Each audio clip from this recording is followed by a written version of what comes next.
Again, good morning and welcome to the Thursday session. Remember, the plan is to do the review for the exam, which is a week from today, which means we are not going to be meeting this coming Thursday, basically a week from today. We will not hold a live session because you're supposed to be working on your exam and submitting it. However, I will be available. Doesn't mean that I will have a Zoom session open. I will be available basically just in case if you guys have any questions or something. Now, while taking the exam, if something pops up or something, you don't close your Canvas exam site, because if you close it, that's it. It submits on your behalf. So don't close it. If there is a problem, shoot me a message. I will go through it. If it's something that can benefit everybody, I will post a posting to everybody. And I will, again, send a message concerning the exam and how the process works. Until the last hour after that, I will not be responding. So if something happens, let's say, for example, you still have about an hour and a half, and you decide, you know what, I think there is an issue here that maybe I will consult the instructor about it. At that time, it's too late, okay? So please start soon on the exam. And if you discover an issue and if it's beneficial, it's going to benefit everybody, I'm going to send a message to everybody. And if it's something that you should figure it out on your own, I will simply tell you that this is part of basically the exam. You should be able to do it on your own. So again, this is part of the process. If you are taking pictures of your work, if you decide to do it with pen or pencil, and then take a picture, please make sure that the camera on your phone is set to there is usually, at least in the old cameras and the typical camera, I don't mean phones, to a video mode camera, meaning it's 640 by 480. That's the size of the images that go on TV, basically. 640 by 480 pixels. This is a good size, okay? This is actually, but sometimes on new phones, they tend to go all the way to extreme high numbers, okay? And each picture is going to be several megabytes, sometimes dozens of megabytes per picture. And if you're trying to upload that much, depending on how much bandwidth you have, it might take a long time to upload to Canvas. So try to lower the resolution on your phone, if you're going to use your phone, in such a way that the picture size will not be a problem. Obviously, the lighting conditions while you take your picture should be actually critical also. In other words, try to put the light behind you so that when you take the picture of and there is no shadows actually, so that it can be read, number one. Number two, if you're going to be using a zoom, make sure don't zoom too much, too close, because if you zoom too close, sometimes the picture comes pixelated and it cannot be read well.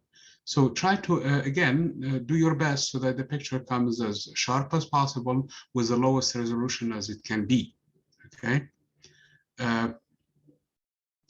Another problem that you might run into, and that is the shaking of the camera, okay?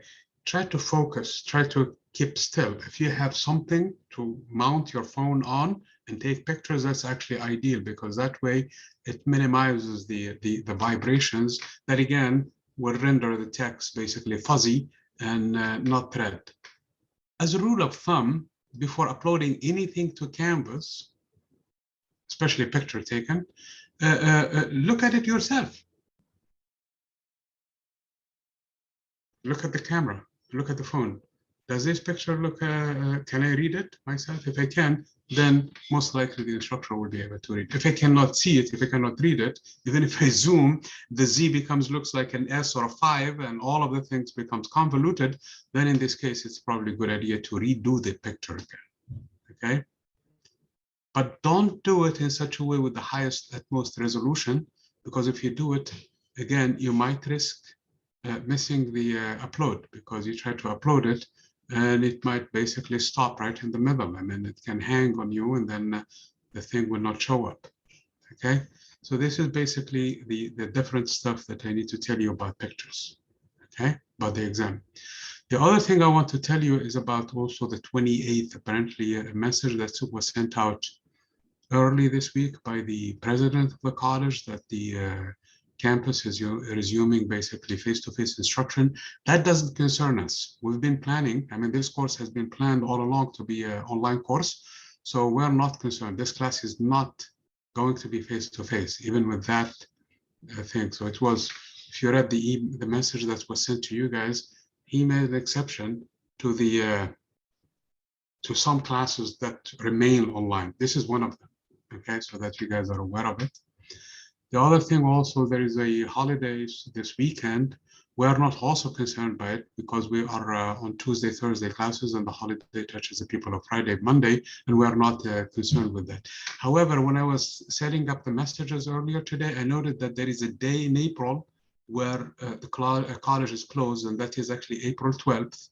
And on that day, of course, we're not going to be able to hold our session. So that day is going to be skipped because it's a college holiday. So this is just some announcements. And I see that most of you are here right now. There are a few people who are not here, okay? And hopefully they will watch the recording. We are supposed to do the review today. So I have several problems that I think should be able to help you do the exam well. So I'm going to go through them. But before I do that, there was a problem on Tuesday. And I know I sent a message immediately after, and that message, because we couldn't basically derive Lorentz transformations correctly. And at the end, in the rush of things, I left it like that, and I told you I would revisit it. I think immediately within 10 minutes afterwards, I sent you a message. I don't know if you guys have had a chance to look at it or not. Did you guys get that message that I sent through the announcement, yes or no? Yeah, I seen it. Yeah, I got it. So, yeah, let me make sure that that thing, so that you know where it's coming from, where the mistake was, because it's really annoying when you're tired and then you start making, so which is another point in here. When you're trying to do the exam, don't do it when you're stressed or you have other things to do or things like that. Try to be basically focused, get your coffee, get your whatever you get you going, donuts, whatever things that makes you work, and relaxed and work with it, because these mistakes will happen. Okay, and then you will be scratching your head, where did I go wrong?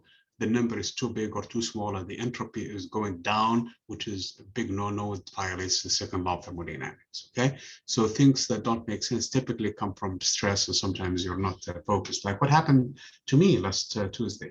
So here is the deal. We reached this point in here, and up to this point, everything is good. There is nothing wrong with it. Okay, everything is good up to this point. Then we looked at this term. And this term is indeed 1 minus gamma squared is indeed equal to this whole thing. This is gamma squared actually. And when you do the common denominator, the 1 cancels the 1, and you'll be left with negative u squared over c squared. So up to this point, everything is good. So these two things are actually good. Here is where it went wrong. When we sub the value of 1 minus gamma squared, we have the denominator, which is negative u squared over c squared. Here it is. And we actually have the expression u gamma also in front of it. Here is u gamma or gamma u, okay? But what we forgot to do is this term, which is gamma squared actually.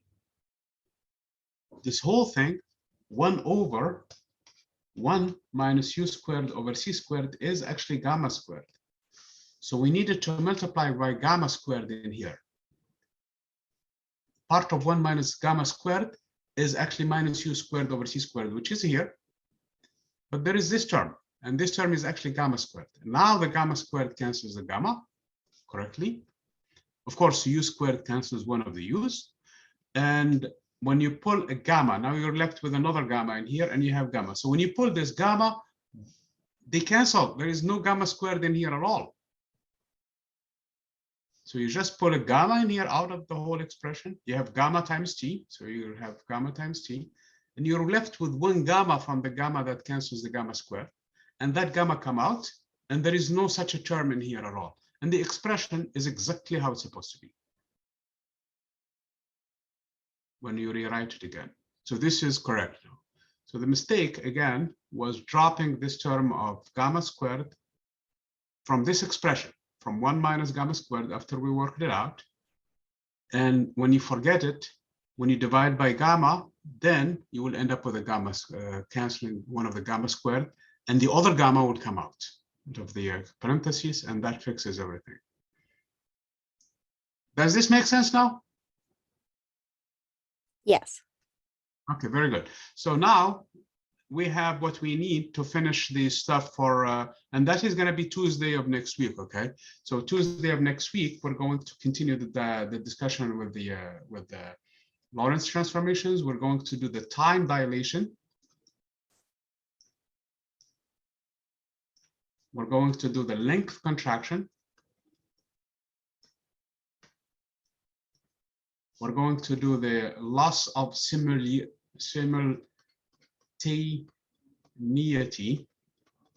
Basically, if two events are simultaneous in one reference frame, they may not be in another one. And this is important for the lab. This one is also important for the lab. And this one also is important for the lab. They're all related to the lab, okay, big time, okay? And then we're going to do also how the velocities add.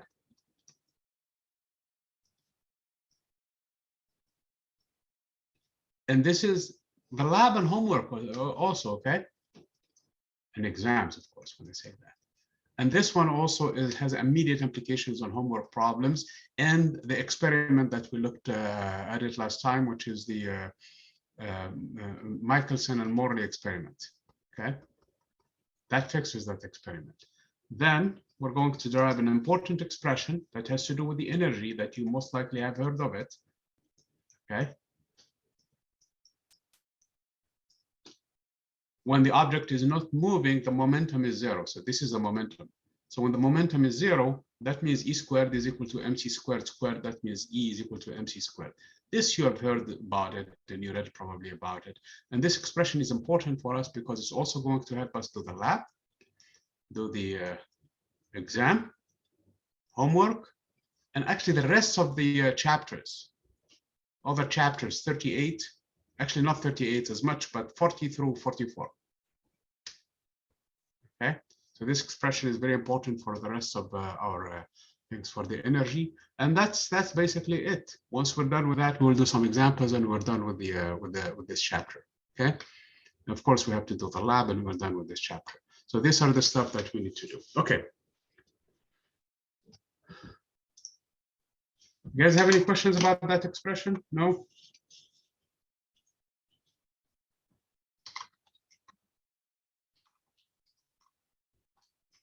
No? I don't. Yes? I don't. Very good. So I know we did problems from this book, from this chapter, which is by far the culmination of everything, putting them together. Don't forget calorimetry. Calorimetry is the basically when I have, that's part of the lab anyway, and you did it part of lab 1 actually, when you have two mixtures of two different specific heats. One of them is sitting at T1 and the other one is sitting at T2. I'm taking T1 greater than T2, okay? And this one has mass M1 and the specific heat C1. This one has mass C2 and specific heat M2 and C2. They reach a temperature of equilibrium somewhere in between, depending on this relationship. In other words, the heat lost by the first material because it cooled down, okay, from T1 to T equilibrium, which is M1C1 times T1 minus T equilibrium, must be equal to the heat gained by the second material because its temperature went up, okay? And that is M2C2 times T equilibrium minus T2, okay? If that's the case, then I can find T equilibrium, I can do whatever I want to do with this expression, okay? So this is in calorimetry, and I know we did a lab on it, and we were able to find the specific heat of different materials using water as a standard. Water is always 1 calorie per gram per Kelvin or per degree Celsius, they are the same thing because you're dealing with the temperature difference. So it doesn't matter in here if you measure this one's in degree Celsius or in Kelvin. Okay, so that's why the unit in here, it doesn't matter which one you use. That's it for water. Okay, and calorie in this case is the lower value, or if you wish to use the SI units, it's 4.19 joules per gram per Kelvin, parentheses, degree Celsius, it's the same thing. Okay, cannot use both of them at once, so you have to choose depending on which unit you use. So this is the expression for water. This is the expression for calorimetry. We did the lab on it. We understand it hopefully, and we have done problems on it. Now, the thing to remember about the entropy, which is important in this case, the entropy is the ratio delta S. Let's say, for example, for the first material, it's M1C1 ln of the ratio of the final entropy, which is final temperature over the initial temperature. This is for material one. Obviously, this number is negative. Here, the T must be in Kelvin. This is not a choice. Okay, this T is in Kelvin, so it's not in degrees Celsius or any other scale. This number is clearly negative because the ln of this ratio is less than 1, so the natural log is going to be a negative number, whereas delta S2 for the other material is the same thing. M2SC2 is ln of T equilibrium over T1 over T2. So it's still the same ratio, basically, the final temperature over the initial temperature. However, this number is positive. So if this system is isolated from the rest of the universe, delta S is just the sum of the two entropies. Okay, delta S is just the sum of the two entropies. Wherever that number needs to go, it goes. But if you do an example like this one, delta S must be greater than 0. It cannot even be equal to 0 because this process is not reversible. This is an irreversible process. Okay, so the total delta S, which is the sum of the two, must be positive. In other words, this number must be greater than this number in absolute value. So when I add them up, which is taking the difference because one of them is negative and one of them is positive, I will end up with a positive number. Okay, and we probably are going to do examples from this too. Did we do problem 2023 or not? Do you guys remember? I know we did 22, that's for sure. We did 22, yes. I thought we did 23, no? Because It that's doesn't an look example. familiar to me. Okay. So let's do that because that's one of the problems I want to review anyway, which is 2023. And that is from page 673. Okay. So what this problem is saying, a sophomore with nothing better to do adds heat to 0.35 kilograms of ice at 0 degrees Celsius. So 0.350 kilogram of ice.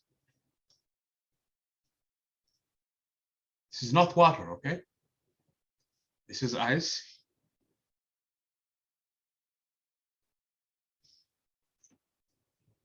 Until it melted. No, sophomore and better to adds heat. So he heats it up. Okay. Until it melted. So it was ice, now it's going to be water. You add Q to it, now it's going to be water, liquid. Okay. What is the change in entropy of the water? So the process is happening at 0 degrees Celsius. Okay, so this is T.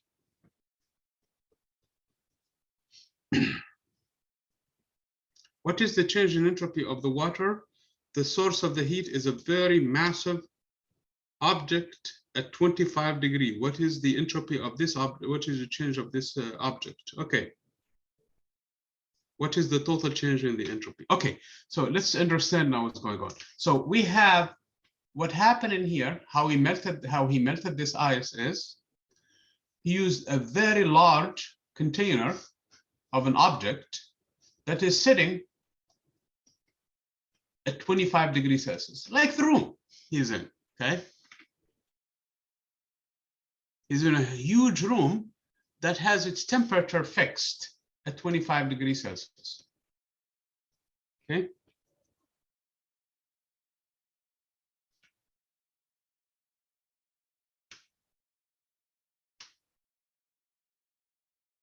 What is the total change? So we want to find, first of all, the change in entropy for this ice.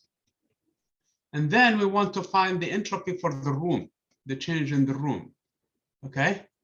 And in this case, we're going to find the overall entropy by adding the two. Delta S would be just delta S for the ice plus delta S for the room. That's it, okay? Now, for that, this process of melting ice happens as constant temperature.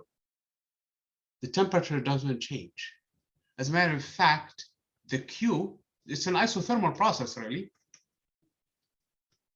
So this is Q is equal to M of ice times the heat of fusion for ice. Okay, so I really need to find that number. Okay, I need to find L for the water, for the ice. For that, I have to probably go all the way to chapter 17. I mean, if this is an exam problem, most likely you will be given these values, okay? Or you will be told which table to consult for the different values in here, okay? Specific heat.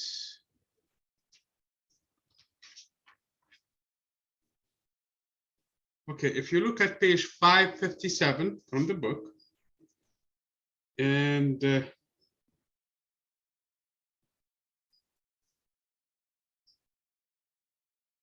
557, and it's table 17.4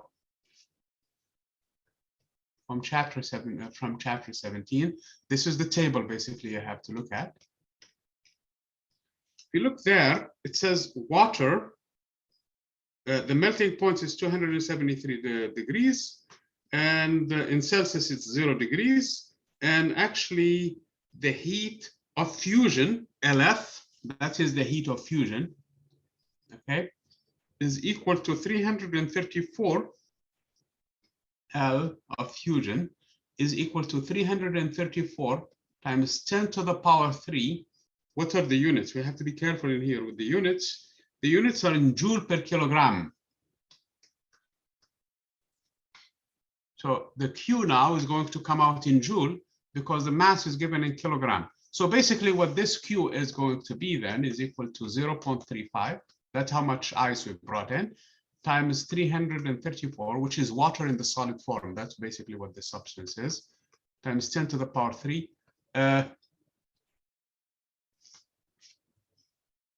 Joules, wait a minute.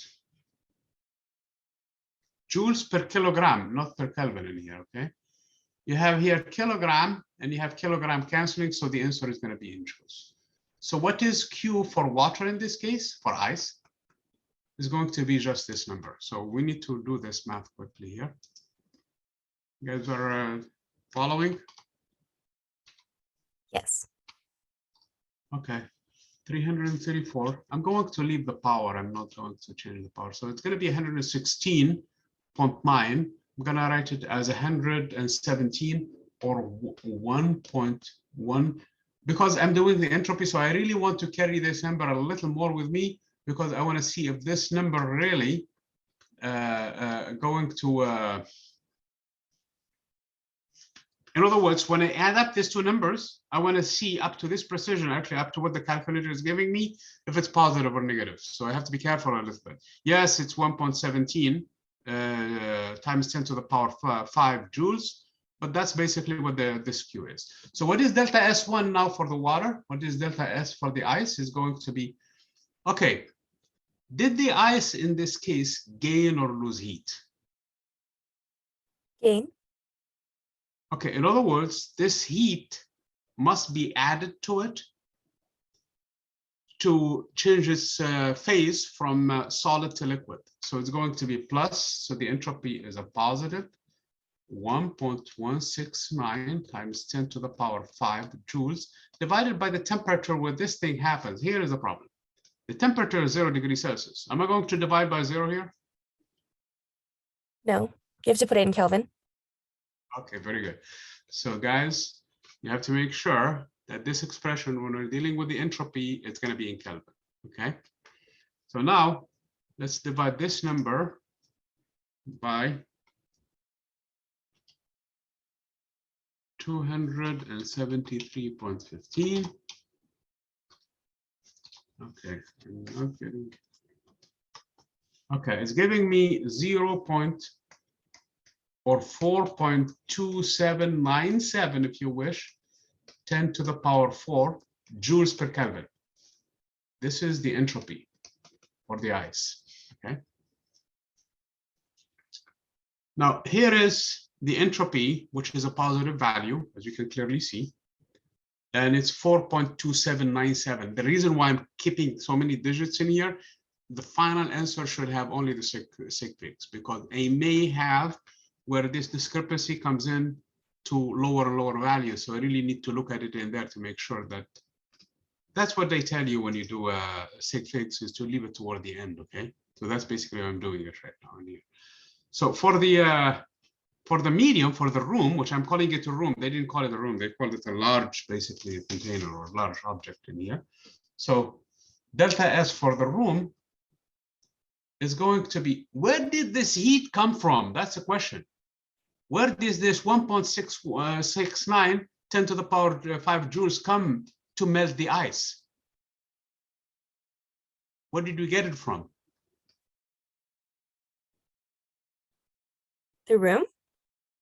Absolutely. Is everybody awake in here? Because it seems like I only have Maddie today. Yeah, I'm here. Okay, very good. Just to make sure everybody is still She's awake. too smart. Sorry. Did you say? I said Maddie's too smart. Okay. Okay, very good. So delta S for the room, this heat must have come from the room, so that is extracted from the room. So it's going to be a negative, the same value, because we have conservation of energy, negative 1.69 times 10 to the power 5 joules again. But that is happening at constant temperature, and that temperature is not 0 degrees, that's 25 degrees. Okay, so that is going to be 25 plus 273.15 still, okay, Kelvin. Again, now if I do the math, this should be different. So it's the same amount of heat. So I'm going to go back into the denominator and just change the value and add to it 25.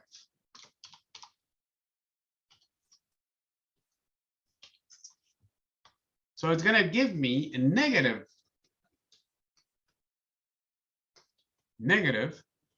3.92085 times 10 to the power 4 joules per Kelvin. And that is the unit for entropy. Now, if I add up these two numbers, this one for the ice and this one for the room, is it going to be positive or negative?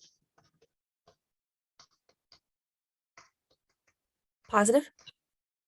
Very good. I mean, at this point, so far, so good, because this whole number is going to be greater than 0, because the whole process is irreversible, okay?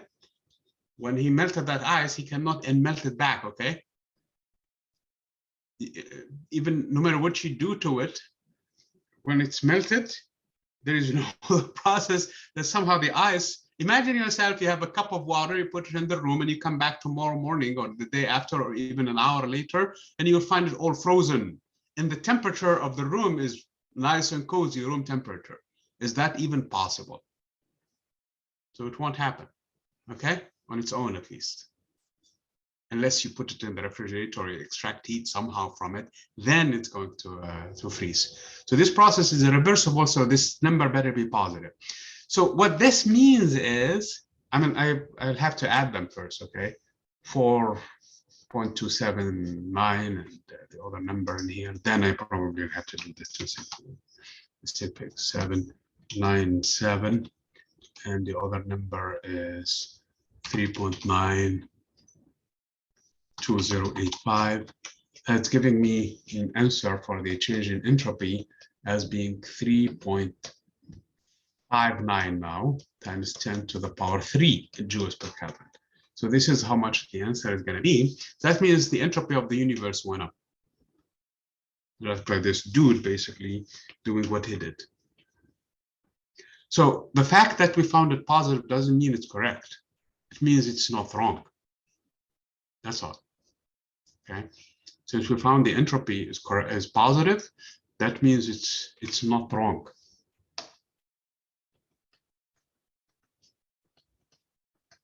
Okay. That's all. Because there is other ways for it could go wrong too, by making mistakes in calculations, for example, or something. So this is one example by using actually not exactly calorimetry, but it's the chapter from chapter 17 actually problems. Okay, this is the heat of fusion. This is what we've learned also in chapter 17. When you do phase transformation, the exchange of heat comes in this form. Okay, at constant temperature, that's how the phase changes. So table 17.4 is a useful table. Okay. What's the formula for the change in entropy? In general,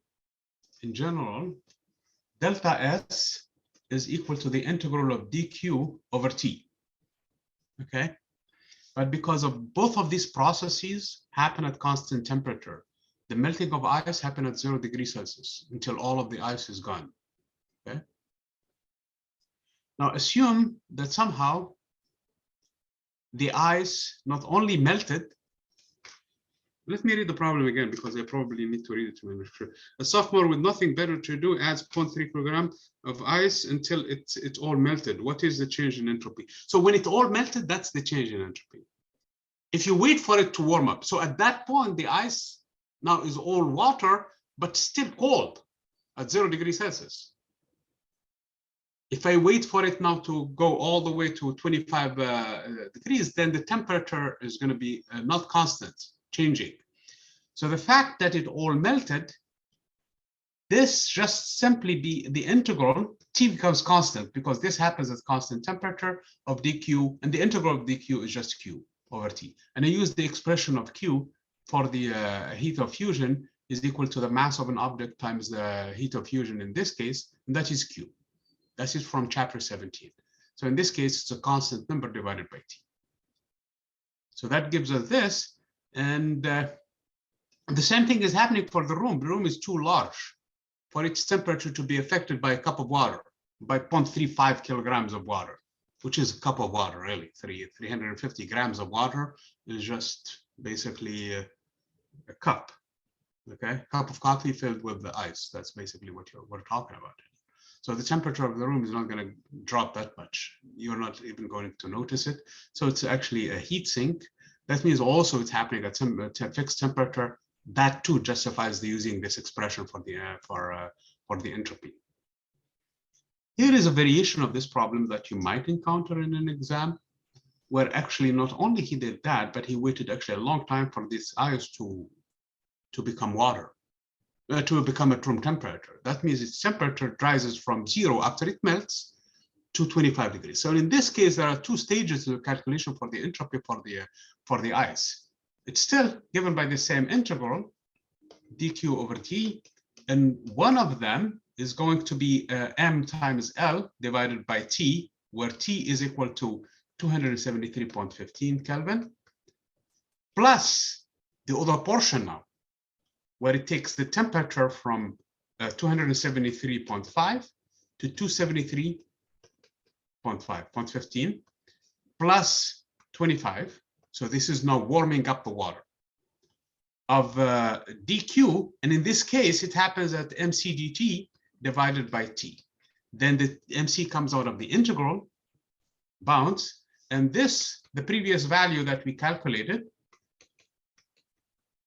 plus the MC for the water, we know for the water is 4,190 joules per kilogram, okay, per degree Kelvin, times the mass of the object, which is 0.35, times the ln of 273.15 plus 25 divided by 273.15, okay? So there is an additional increase in the entropy, okay? This number becomes more accentuated, if you wish, bigger than before, because not only heat to fuse the water, which is this much, to fuse the ice and make it water, which is this much, but there is an additional heat to warm it up too, from 0 degrees all the way to 25 degrees Celsius. And this will result in this additional amount of entropy to the system. So you take 0.35 of the same water that melted, and now multiplied by 4,190 times the logarithm of this number, 298 divided by 273. And that number is small, actually. It's going to be more than 1, but it's a small, okay? But it's nonetheless a, is it going to be more than 1? I'm not sure.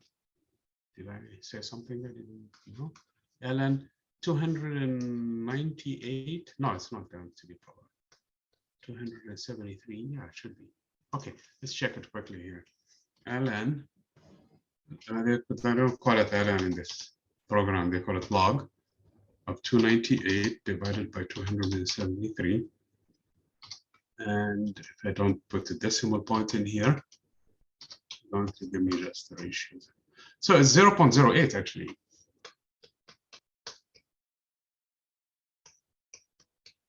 Okay, it's still a big number because of this 4,190 times 0, this fraction of it. Yes, it's going to be around the 100 probably. So it's going to be a small contribution to heating it up. It's mainly melting it down. However, the other number also is going to be bigger in absolute value too for the room. So it's not going to be the same thing. Okay, so it's not going to be this quantity only. Where did we find it earlier? It's not going to be this room for the room. It's going to be even bigger in absolute value. So what's going to happen there is for the room is going to be that heat that melted the ice to begin with, plus MC for the water times the change in temperature, which is just 25. It went from 0 to 107 to 25 degrees Celsius, or whatever you calculate in Kelvin or something. So this one is still 0.35. This one is 4,190, and this one is 25. And you add the quantity, and you still divide this heat by the 25 plus 273. That should give you the correct value. So this whole thing is negative though,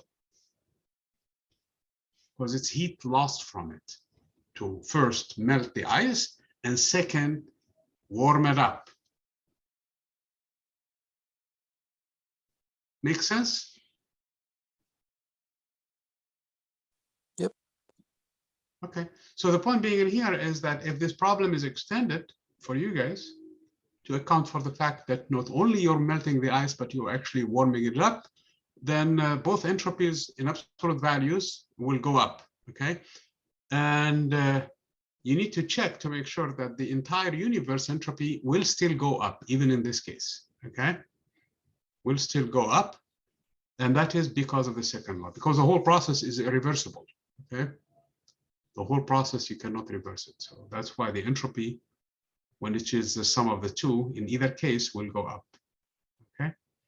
But to answer your question, was it Maddie who asked the question or somebody else? This is the formula we're using.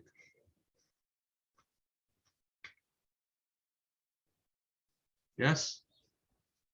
Yes. Okay, very good. So one case T happened to be constant, and another case T is not constant. T is changing. When you warm it up, T goes from one value to another value. Okay. So I hope that we discovered this problem thoroughly, and we went way beyond what the problem does. Okay. Okay, this is a relaxed session, so if you guys need to discuss or get down to it or skip stuff, let me know, okay? Let me tell you problem 24, okay? Which is the next problem. You make tea with 250 kilogram, 250 grams, that's what I meant, 0.25 kilograms of 85 degrees Celsius water and let it cool to room temperature, which is 20 degrees Celsius. Calculate the entropy change in the water while it cools. The cooling process is essentially an isothermal for the air in your kitchen. Calculate the change in entropy of the air of the cooling. What is the total entropy? This is exactly similar to this problem, except that is the opposite, that's all. You have the water, which is what this T is. Where delta Q in this case, not delta Q, Q for this case, this is Q lost. The water loses now heat, okay? Because the final temperature is less than the initial temperature, really. So this should be a negative M times C times the final temperature, which happened to be 20 degrees Celsius. And the initial, so this would be positive if I do this, okay? Minus the final minus initial, and the initial was 85 degrees, okay? 85. So the water is 0.25 kilogram. This one is 4,190. And again, how do I know this number? You just go to chapter 17, okay? Although we're doing problems from chapter 20, you just go to chapter 2017 and 27. That's where we defined all of these quantities, by the way, where we found them all, okay? And again, if you have a specific problem and the constant is not given to you, you can shoot me an email and tell me, I couldn't find the specific heat for something, okay, that was given in the problem, then I will be able to provide you with that information, okay? So if you look again in chapter chapter 17, page 555, and it's table 17.3. That's the table. It gives you the specific heat for the water in the bottom, and it's 4,190 joules per kilogram per Kelvin, okay? It doesn't matter then Kelvin in this case, so I'm using Celsius, but the difference is going to be the same value, whether Kelvin or so it's going to be a negative value, whatever 85 minus, so it's going to be 65 times this times this. So this is how much heat lost in cooling that much water. Okay, the entropy now is going to be given by, okay, I should have been careful in here, since I'm calculating the entropy of the change in the entropy of the water, it's going to be not constant temperature. So I have to do that integral again, and it's going to involve the log. So it's going to be MC ln of T final over T initial. So it's going to be again 0.25 times the specific heat of the water, which is 4,190 times the natural log of 20 plus 273 divided by 85 plus 273. And this number is going to be negative. Why it's negative? Because this ratio is less than 1. So this is for the water. And the air in the room, for the air in the room, that is constant temperature. That's what the whole talking about. This room is big and all of that. That means its temperature doesn't change, stays at 20. So the room's temperature, in this case, is 20 degrees Celsius. It doesn't change. So in this case, the entropy for the room is going to be just the heat, which is this amount. That what went to warm the room. The heat was added to the room. It was extracted from the water, but it went to the room. It was supposed to warm it up, but the room is too big. It absorbs all that much, so its temperature doesn't change. So in this case, the room, the entropy for the room must have been a positive, this value, whatever that Q of water we ended up with, which is 0.25 times 4,190 times 65, divided by the temperature of the room, and the temperature of the room is sitting at 20 plus 273.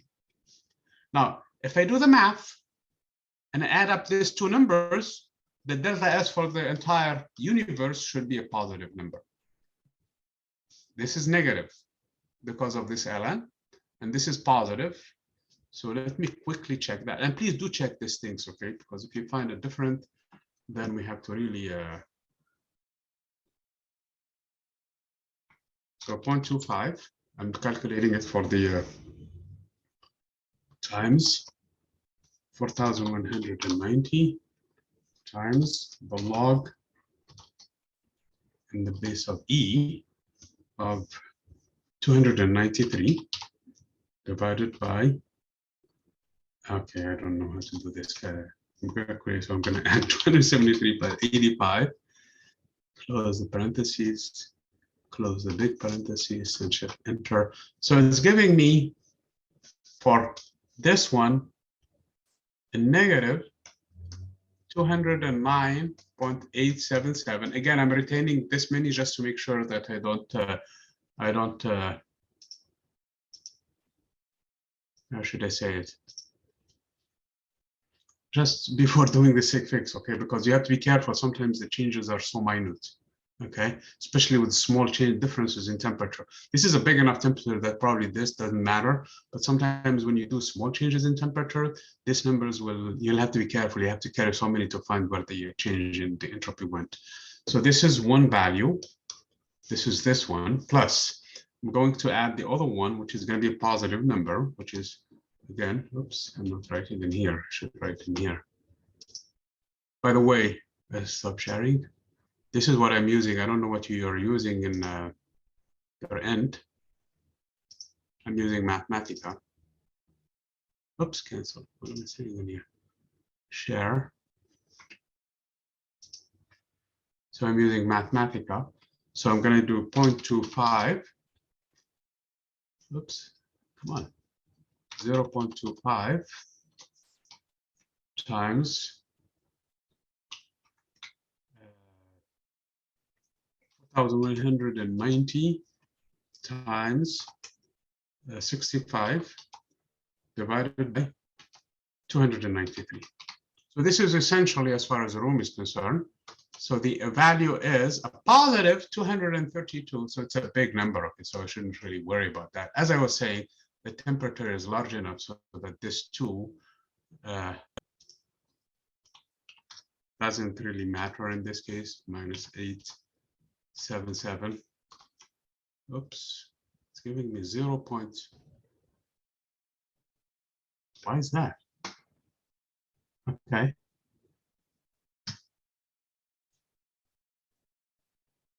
Ten to the power 2.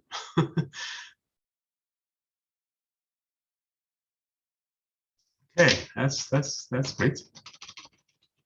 I didn't understand what this means. Okay, I guess I need to do it manually then. So what I have in this case is I have 232.381 minus 209.877. 22.5, and it's a positive number as it should be, okay? When you get addicted to sometimes stuff, you lose sight of the math in there, because 232 minus 210 is clearly 22 degrees, 22.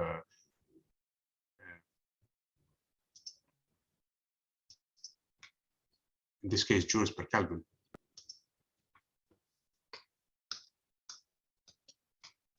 And it's a positive number, okay? 0.5 joule per Kelvin. Does this kind of problems now help? Do you guys have a full handle over the calorimetry part of it? Yes. Okay, very good. We're going to jump into the engines again because of the fact that they're going to be a big piece of the puzzle. I have 20.52, which is similar to these problems. Do you guys feel like doing it or leaving it toward the end to see how it goes? We can leave it till the end. Okay, we'll leave it to the end, okay? So it's all also calorimetry, okay? It's supposed to be a challenge a little bit, but we can do it to the end. Okay, problem 2034.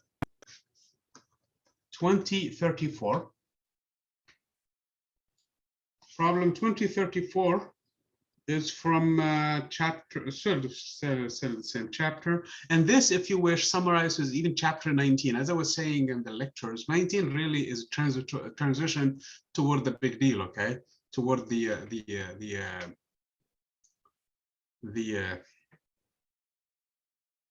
engines, because it's only conservation of energy. And then chapter 20 talks about conservation of energy. And we've been talking about it so far, energy and things like that. So it's always there. Delta U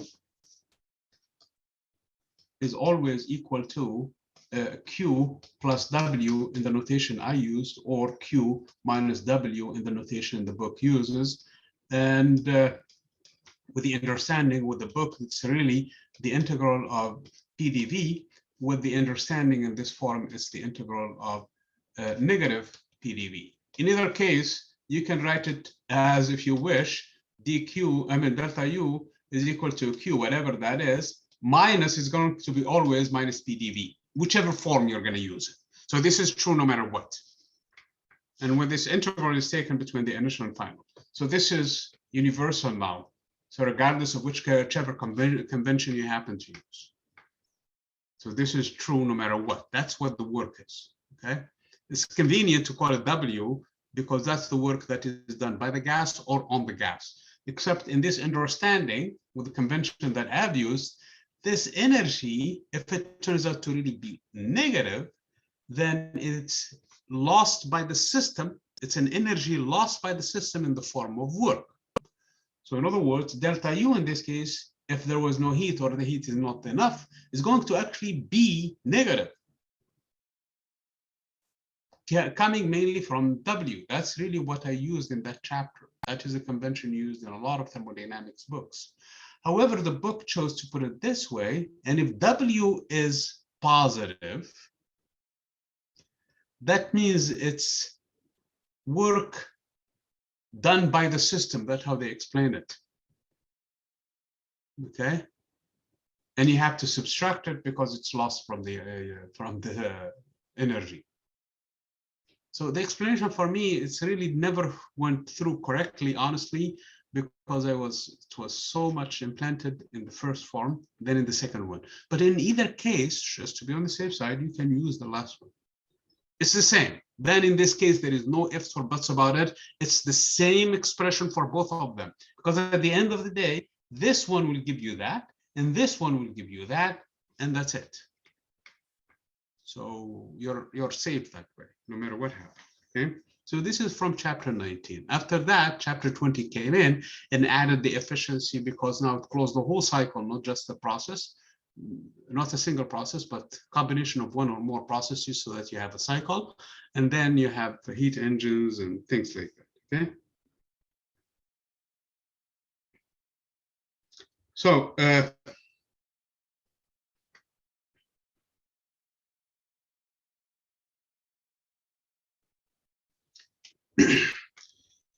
again, 2034,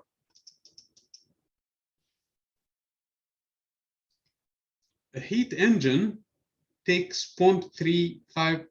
We didn't do 34. We did 47. The VW engine for VW Passat.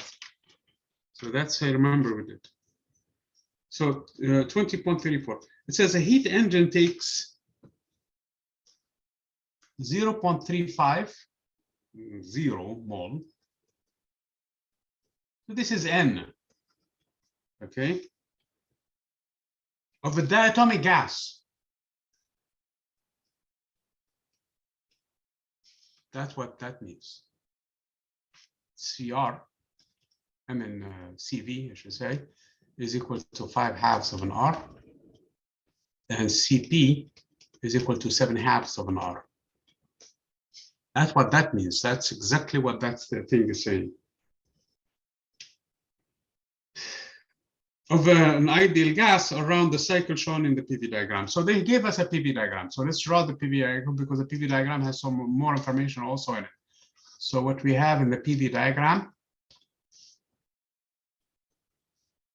we have an atmospheric pressure. So this is 1 atm. So this is P. And this is 1. The system went from 1 to 3. And then position 2. Position 2 in here, it's at constant volume. So this is an isochoric process. And the last portion of it is, so from 1 to 2, here is 2. They tell you in the instructions that this is an isochoric process. Isochoric. From 2 to 3, it's an adiabatic. So this is an adiabat.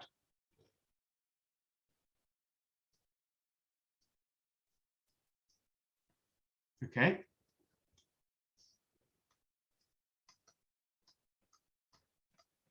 And then from 3 to 1, that is at constant pressure, which means it's an isobaric process.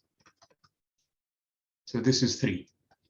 Okay. So these are the 3 processes that make up this engine.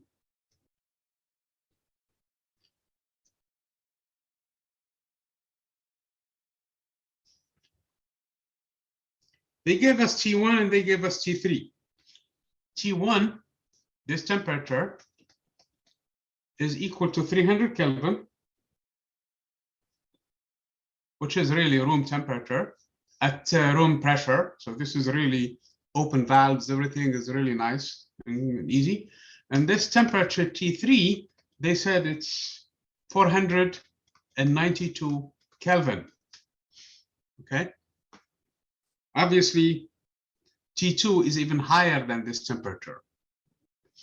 T2 must be higher than T3 and T1, of course. Okay.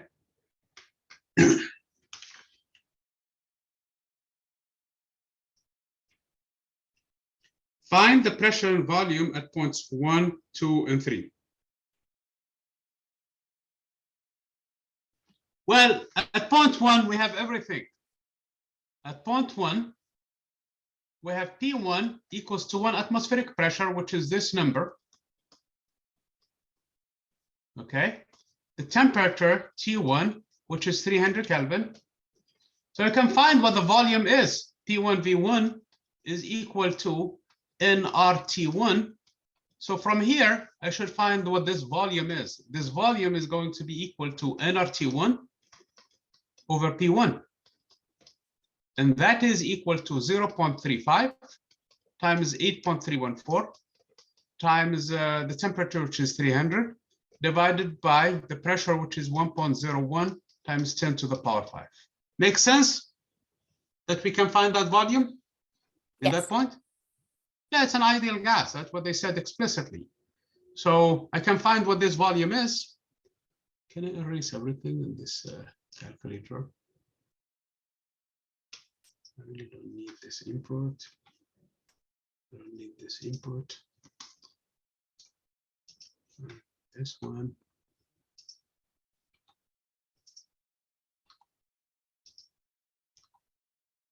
Because I have several pages, I really don't want to select all and delete stuff. Okay, good. So what is this number? Anybody?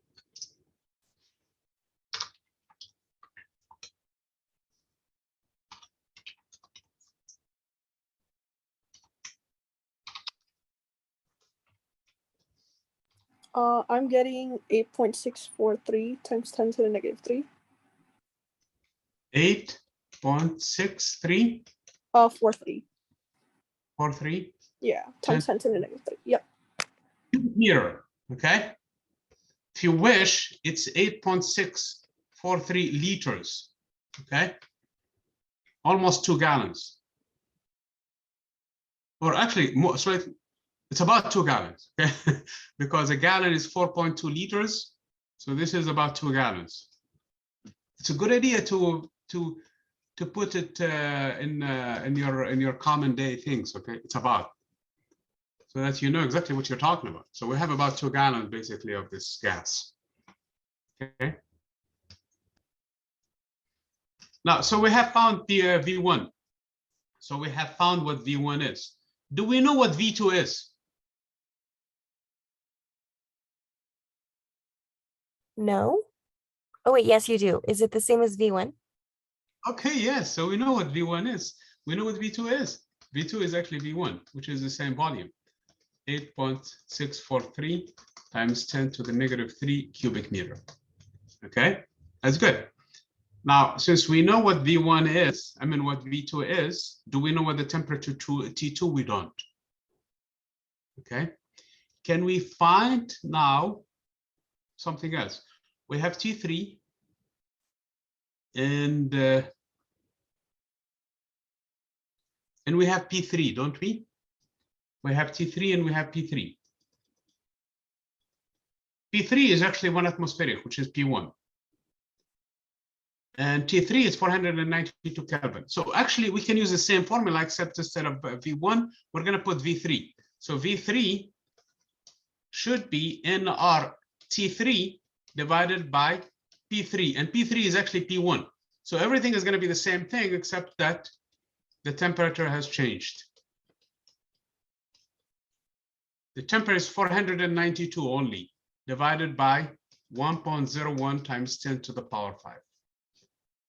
Anybody? What V3 is? So you guys agree that we can find V3 from this point using the ideal gas law? Because Yes. we're given the atmospheric pressure and we're given the temperature, so we should find what V3 is. Anybody, please? I got 0.0142. Are you sure? How about the 10 to the... Okay, can you give it to me in terms of powers, please? I got 1.42 times 10 to the negative second power. Negative second. I would rather write it actually as a negative 3, so that it's 14.2 times 10 to the negative 3 cubic meter, because I want to compare it to the first volume. The first volume was in liters, was 8.64 liters, and this one is 14.2 liters. Does this make sense? Does this volume V3, and this is volume V1 on this line, this is 8.6 liters, and this is 14.2 liters. Make sense? Yes. I mean, the second volume, V3 should be bigger than V1. Doesn't mean it's correct, it's not wrong. That's basically what we're saying. Yes? Yes. Okay, so sounds good. I don't know if the numbers add up. You guys are, it's a responsibility of everybody to check all of the numbers, including the ones I plug in, by the way. It's not that I actually, you saw last time what happened in the lecture, okay? I messed up big time. So we have V3, we have P3, we have T3. We have V2, and that's and we don't know what T2 is, and we don't know what P2 is either. Okay, so let's see if we can find them. We know that the process is adiabatic process from 2T3. It's an adiabatic process. Adiabatic process. In both of this, I mean, we have two relationships that can help us. That means P2, V2 to the power gamma is P3, V3 to the power gamma, okay? We have P3, we have V3, we just calculated it. We have V2, we calculated it. We don't know what P2 is. So we can find what P2 is using this calculation. So in this way, we're going to get P2 equals to P3 times V3 over V1 to the power gamma, okay? And because gamma is given, it's 1.4, so this should be P3, and P3 is 1 atmospheric pressure, by the way, times the ratio of the volumes. So it doesn't matter which unit I use, since it's a ratio, I can use the liters as good as any other number, 8.64 to the power 1.4.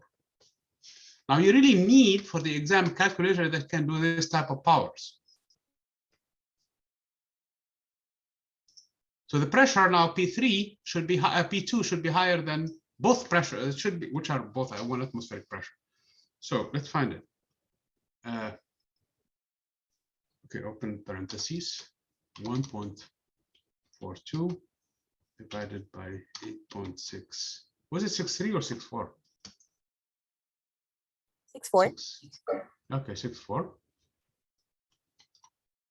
Close the parentheses to the power 1.4.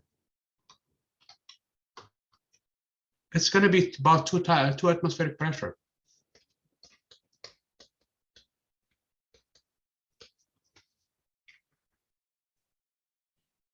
Sounds good. Is Yep, that sounds good. okay? Is that what you guys got?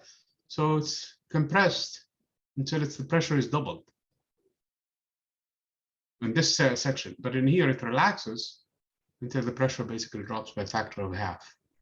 Now, in order to find what T2 is, we have 2 ways now of doing it. T2 can be written as P2 V2 over NR. And we have what P2 is, which is 2 times 1.01 times 10 to the power 5, times what V2 is, which is you guys found at 8.64 times 10 to the negative 3. You have to use cubic meter now, okay?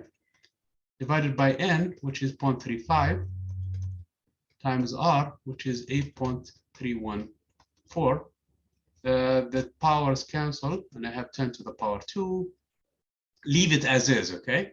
And do 2 times 1.01, which is 2 times 0.02, times 8.64 divided by 0.35 times this number, and hundreds of Kelvin. So it's going to be, it should be more than 492. If you find it less than 492, you have a problem. Okay. Now, there is another way actually of doing this, also using the other law that we found, the other expression that we found for the adiabatic process, namely T V to the power gamma minus 1 at point 2 must be the same T3 V3 to the power gamma minus 1. Again, I do this saying that T2 is equal to T3 times the ratio of the same 2 volumes, V2 over V3, which is the compression rate for a typical engine, to the power gamma minus 1. So if I plug in the numbers, whatever T3 is, which is 492, times this ratio, and this ratio is, again, 14.2 divided by 8.63 or 64 to the power 1.4 minus 1 is 0.4. Okay. So it's the same expression of the 2 ratios. So it's about 1.21 or 1.22 times the temperature, and the temperature is actually 492. So it's about 600 Kelvin. According to this version, this should give me the same 600 Kelvin.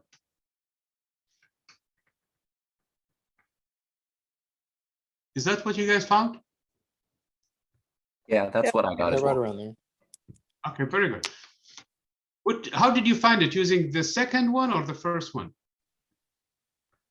I did the second one, less numbers to deal with. Yeah, I did the second one as well. I wanted to check it if somebody did with the first one. Oh, I did both. Okay, you got them both correct? Yeah, they're both 600. Okay, very good. So this is one way for you to check yourself, okay? Because at the end of the day, most of the problems like this one, you will have at the end 2 ways of checking your answer, 2 ways to find your answer, okay? So the answer is 600 Kelvin. So indeed, it's more than 492, which is expected, which means that it's not wrong. Doesn't mean it's correct. It means it's not wrong, okay? That's how you check yourself. So this is part B, actually. No, is it part B? the value of gamma, find the pressure and volume at points 1, 2, and 3. So this is part A. Part B, calculate Q, W, and delta U for each of these processes. Okay, if you don't know anything, and if it's a question in an exam, I can always come in here and say that this W is equal to 0. Okay, we know that. That's good because it's an isochoric process. W is 0 then. Q is 0 for this section. So if I am asked questions like this and I'm running out of time, or even before running out of time, this is what I should put in quickly, okay, to get these points, okay? So it's better than forgetting them at the end or making a mistake at the end. So part B, for the process 1 through 2, W is equal to 0, Q, which is equal to delta U. So I'm calculating both of them in the same time. It's going to be N CV delta T, T final minus T initial.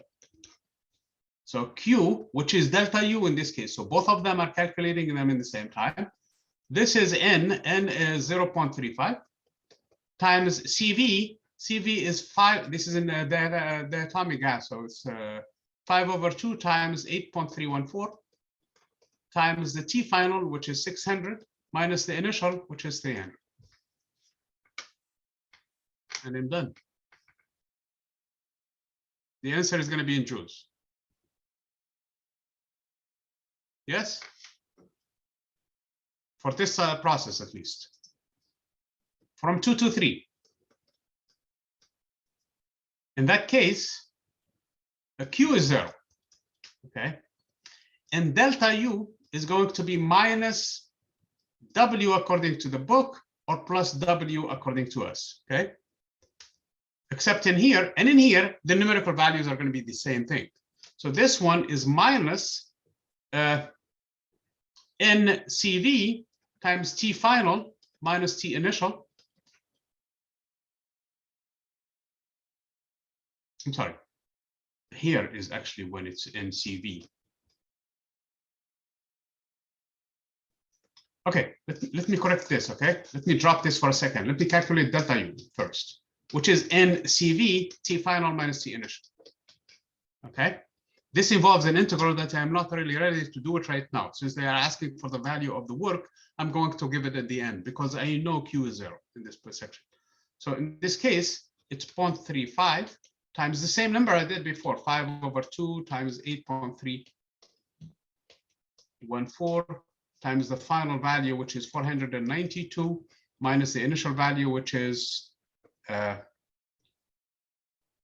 600. So it's going to be a negative value. This one, this number, whatever I end up with, if I am putting it in terms of the book, I will change its sign. So for the book, I write it as positive. Whatever the number in here, you have to change the sign and make it positive. If you want to follow the convention that is typical, don't monkey around with it. It's the same number. Leave it as is. You guys see that?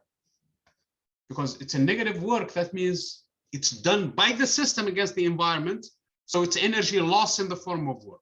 So the answer is correct. So in this case, if you're following the convention that we're doing, so just delta U is equal to W. Whatever that W is, ended up negative, so is negative. And if you want to follow the convention of the book, flip the sign and try to argue that this is energy done by the system. It is positive, and it's lost from the system because we are using delta U is equal to Q minus W. So it must be positive for our convention to make sure that it's energy lost from the system and while it did work, which is a positive work. So that is a convention of the book. I suggest you stick with the convention we did and just put the value similar to the first process. So what did you find for this one? What is the numerical value in here? Anybody? 785.673. Yeah, same here. Same. So delta U is equal to negative 185. 785. 785 joules. Yeah. Okay. That is that is W also. And we're done with it. Okay. What did you find for the first value here? I got 2,182.425. 2,184. 82. 182 joules. Okay, and this is positive. Okay, and the other one is negative. And there is no Q in this stage. Okay, and the last part of the process is going from 3 to 1. And now it requires from 3 to 1, it requires both of them. So Q is equal to NCP delta T. So it's N, which is 0.35, times 7/2 times 8.314, times the final temperature, which is a 300, minus the initial temperature, which is 492. So this is going to be negative. Because Wait, this is DJ? yes. Can you scroll up real quickly? Okay. Let me. I'm sorry. Right. So this is 492. Okay. So this is going to be a negative number because it's heat lost. So this is lost. So it's going to be a cooling. Whereas the first one clearly found it positive. So we call it heating. So this Q was QH. This heat up the system. And it's sure it went from 300 Kelvin to 600 Kelvin. So it warmed up. Whereas this one, it cooled it down. It brought it from 492 down to 300. So this is QC. Now we need to find W in this case. W is going to be equal to, in our convention, minus the integral of PdV. P is constant. It's 1 atmospheric pressure in this case. It does not change. Times the change in volume, which is the final volume, and that is V1, minus the initial volume, and the initial volume is V3. So the pressure is negative 1.01 10 to the power 5. That's what the pressure, that's what 1 atmospheric pressure is. The initial volume, or the final volume, was 8.64 times 10 to the negative 3, minus the initial volume, which is 14.2 times 10 to the negative 3 cubic meters. So this will give me a number that is clearly going to be a positive number. That means it's work done on the system. So what did you guys find?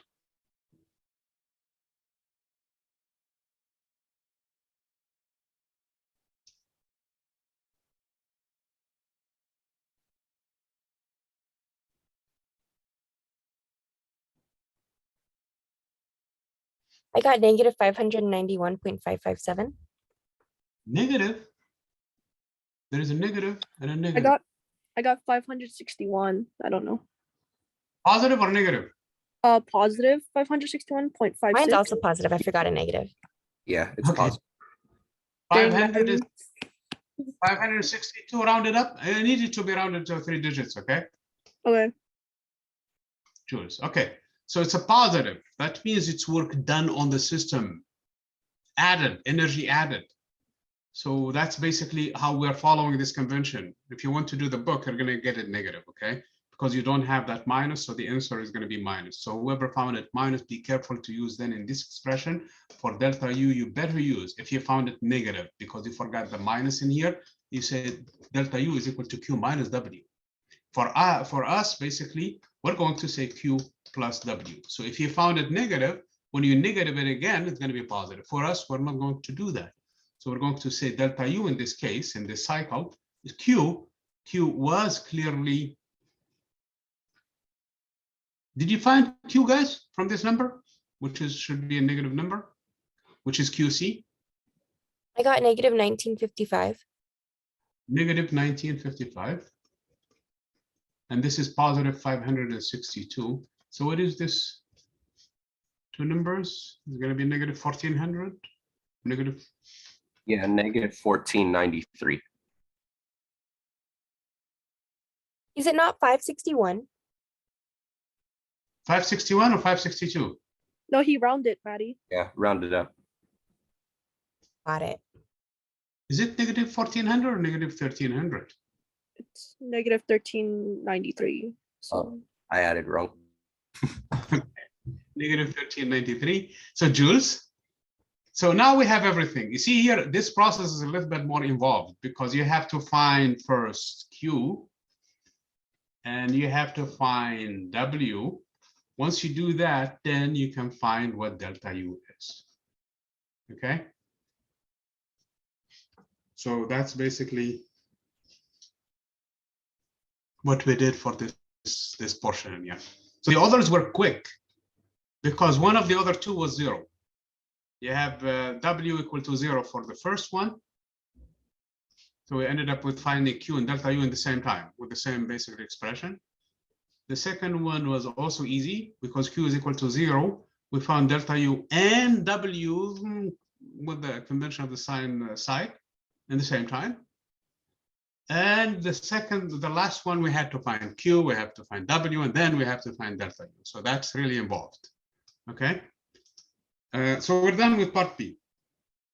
Part C, find the network for the entire cycle. So we need to find W net. And W net is W from 1 to 2, which is 0, by the way, plus W from 2 to 3, which is whatever that number is, plus W from 3 to 1. We're going to stick to our convention, okay? For right now. So it's going to be 0 plus, was the second one negative or positive? From 2 to 3. From 2 to 3. Here is. It was negative. Yeah, it's a negative 780. Negative 700. No. Yeah, it's a negative 785 joules. So negative 785 joules plus the last one was positive 562 joules. So this is going to be a negative number, and that is important. So what do you guys find? 785, so it's going to be negative 200, 203 in here, 5 minus, negative 223 joules. Yep, that's right. Okay, so this work now is clearly energy lost in the form of in the form of energy. Okay, that is basically what this number is. I don't know math very well. I don't know integrations, and I really want to find this work quickly. So what I'm going to do in here is, this is what I'm going to do, okay? Watch this. This is the work. And I'm trying to find. It's negative because I'm going clockwise, okay? So at the end is going to be negative. And this is consistent with what you learned in integrals, what you learned about the rotation. Any clockwise rotation is a negative rotation. So this convention that I'm using is not just useful for the thermodynamics and used in thermodynamics, it's used everywhere else, okay? Even in calc classes. What I'm going to do is find the area of this triangle.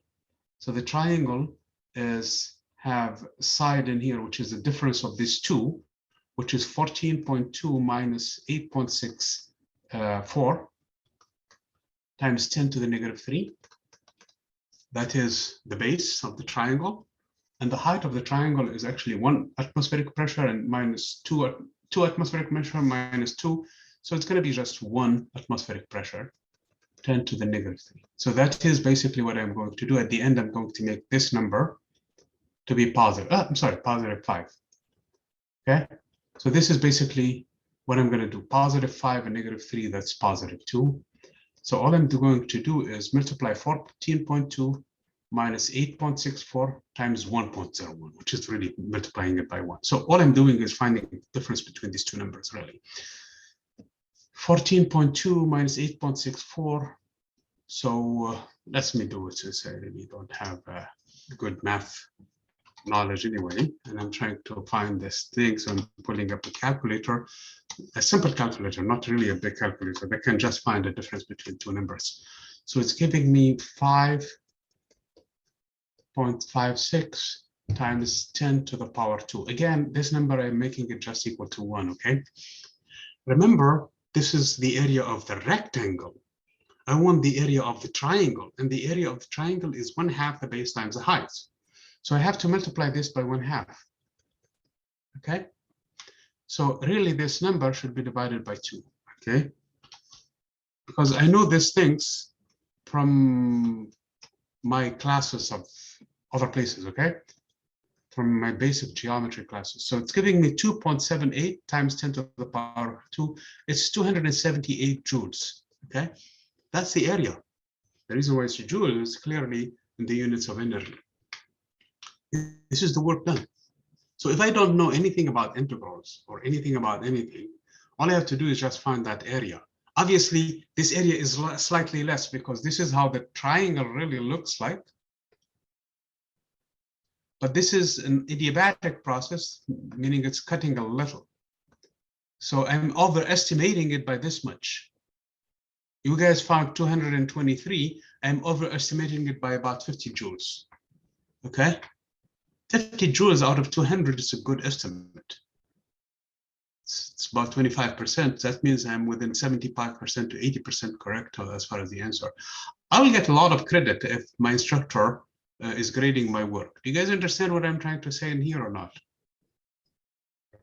So if we were to do this on like an exam, so like a similar process here. So the answer is 278, the way we did it with area. But the actual one, when doing all the calculations and all, we got it to be 223. Is that an acceptable answer? Would you accept that for credit?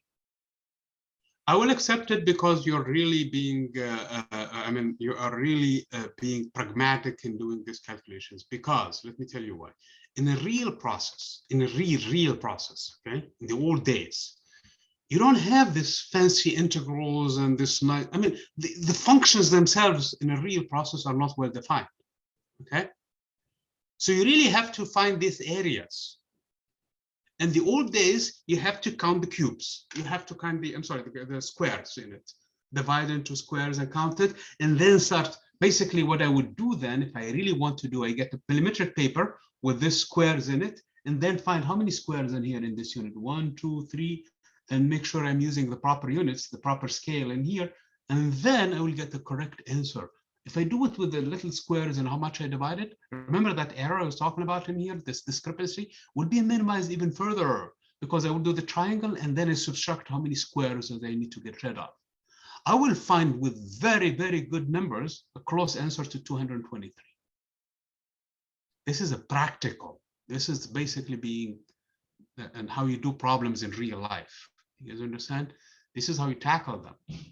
Nowadays we have computers. So you let the computer and you do all of these divisions that I was talking about with the computer, and you do the summations, you do the integral using those summations because you have given a bunch of data.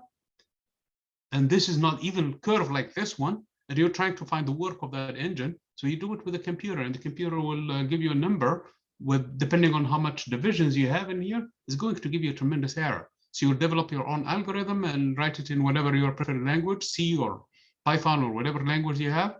And at the end of the day, you get the area. What I'm trying to say in here from this problem also, I could have gotten a rough answer in here. So if you were to do it in an exam and explain the process, I will take it. I will take it with a good estimate, okay? I will take it with being a good estimate, but you need to describe what you did in here. You overestimated the value by this much of an area. Okay. Make sense? Yeah, that makes sense. Anybody else? Makes sense to me. Okay, so let's finish this one and then we need to do other problems. We're going to take a little break and then come back to these things. So we did the network. Find the net heat of the entire cycle. The net heat is going to be, so we're D now. Q net is going to be, again, Q from 1 to 2, plus Q from 2 to 3, and that is 0, plus Q from 3 to 1. Okay, this Q turned out to be positive. Somebody found 2,100 and something.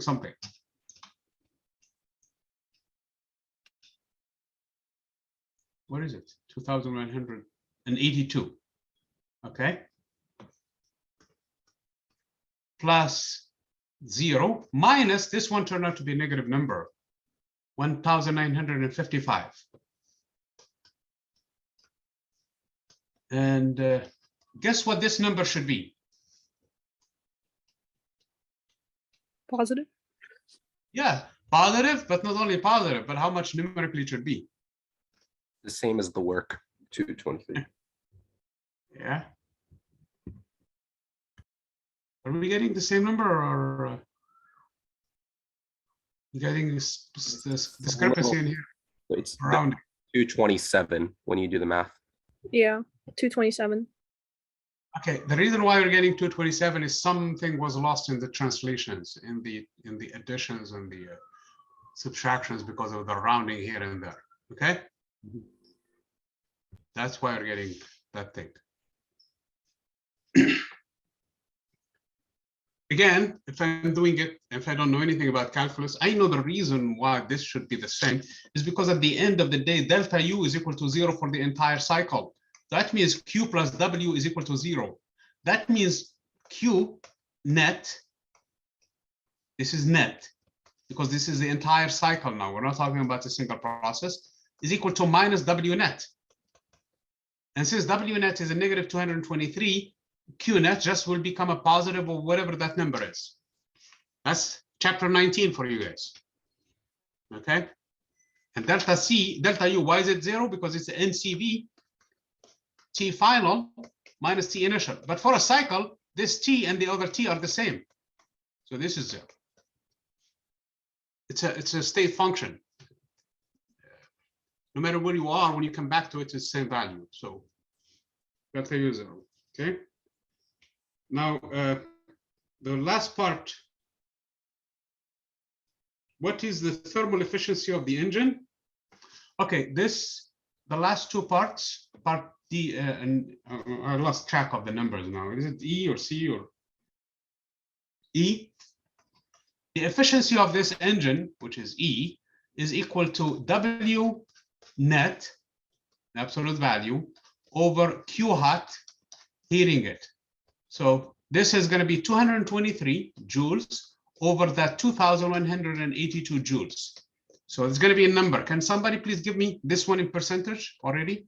Multiply it by 100 if you wish to get it in percents already. The joule cancels the joule, by the way. 10.2%. 10.2%. Okay.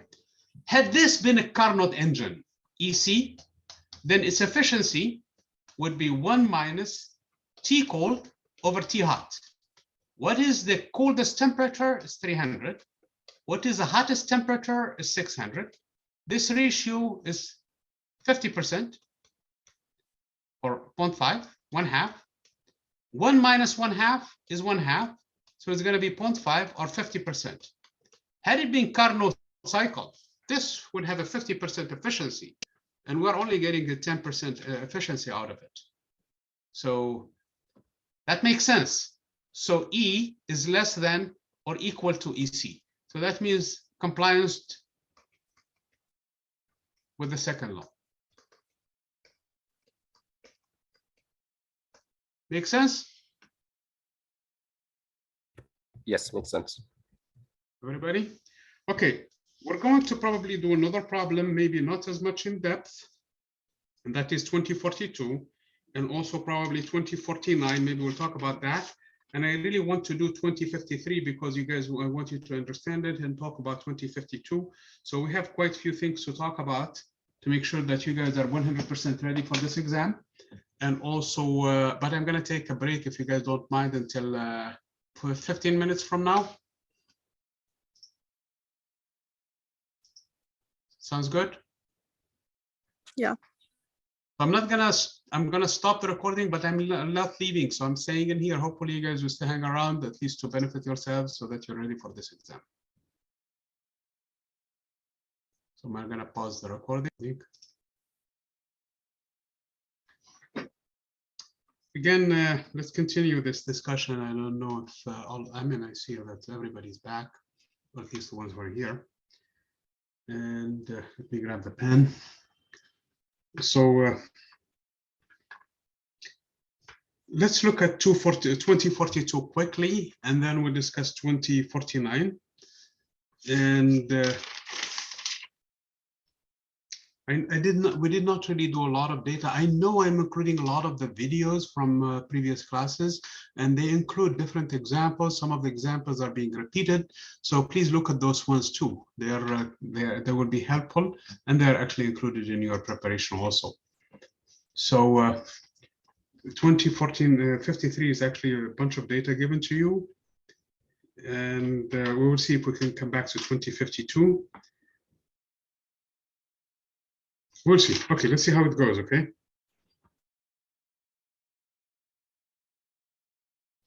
Okay, so is everybody back, or at least yes, no?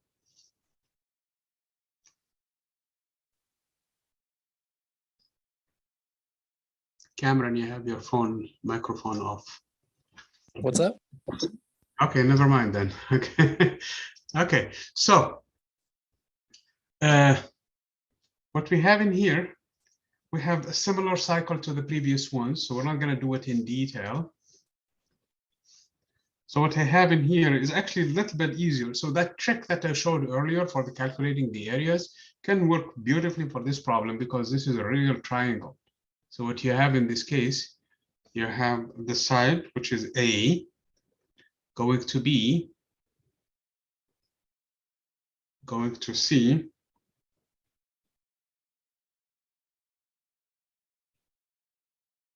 in this direction. I ask you, without reading anything, just by looking at the diagram, is this going to be an engine or is this going to be a refrigerator? I don't think you're sharing your screen. I'm not. I'm sorry. Share.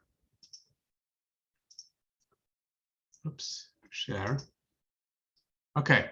So this is problem 2042. Okay. So they gave us this diagram, and they gave us a bunch of numbers, but just looking at the diagram alone, is this an engine or a refrigerator?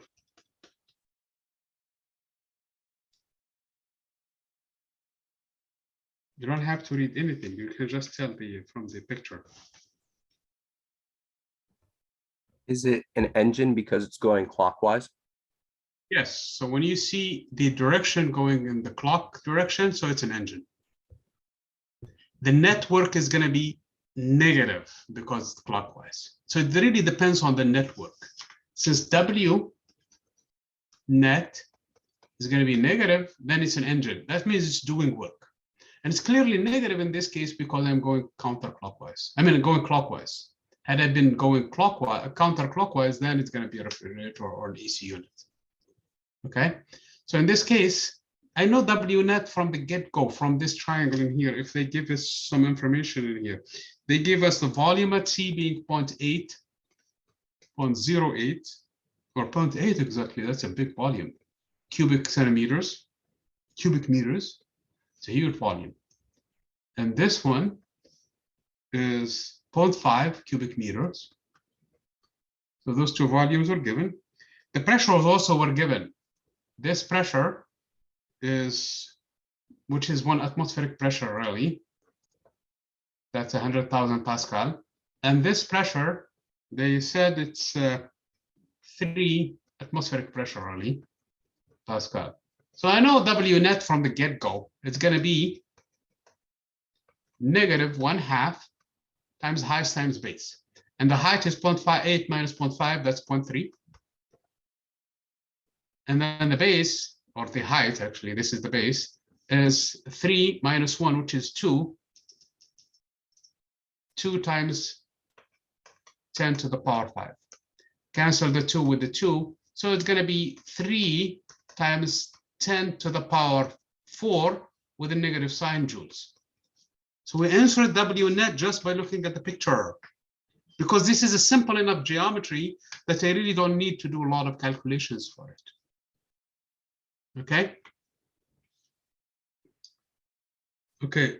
It's a monoatomic ideal gas is taken around the cycle shown in the picture. So monoatomic, we know gamma is equal to 1.67 and everything else.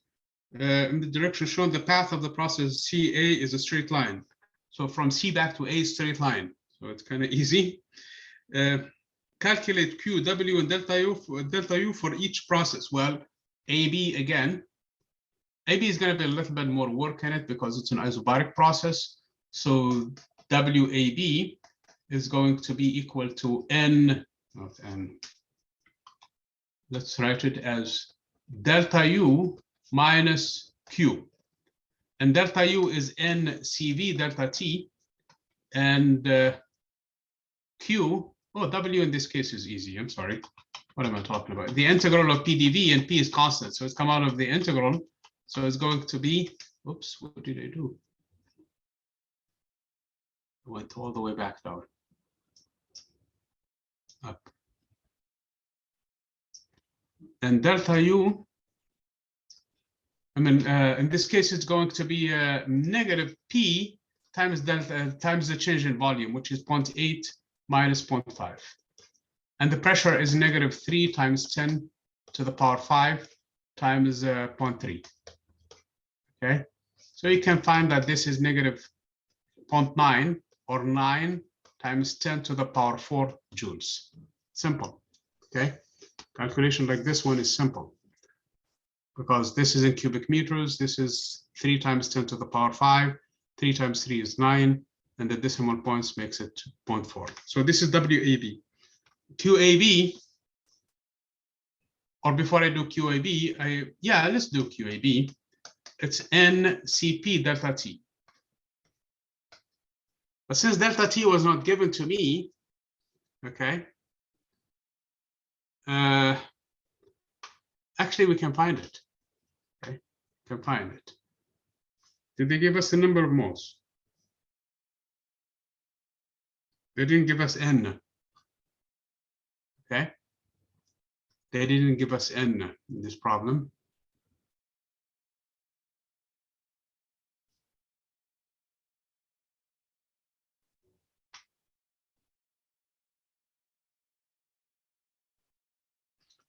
Okay.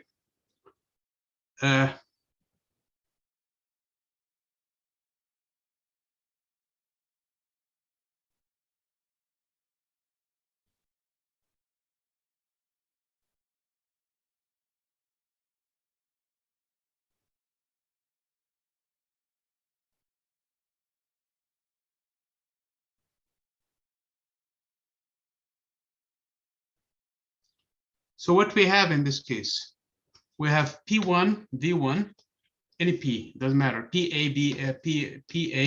VA equals to NR, TA, and we have PB, VB equal to NR, TB, okay?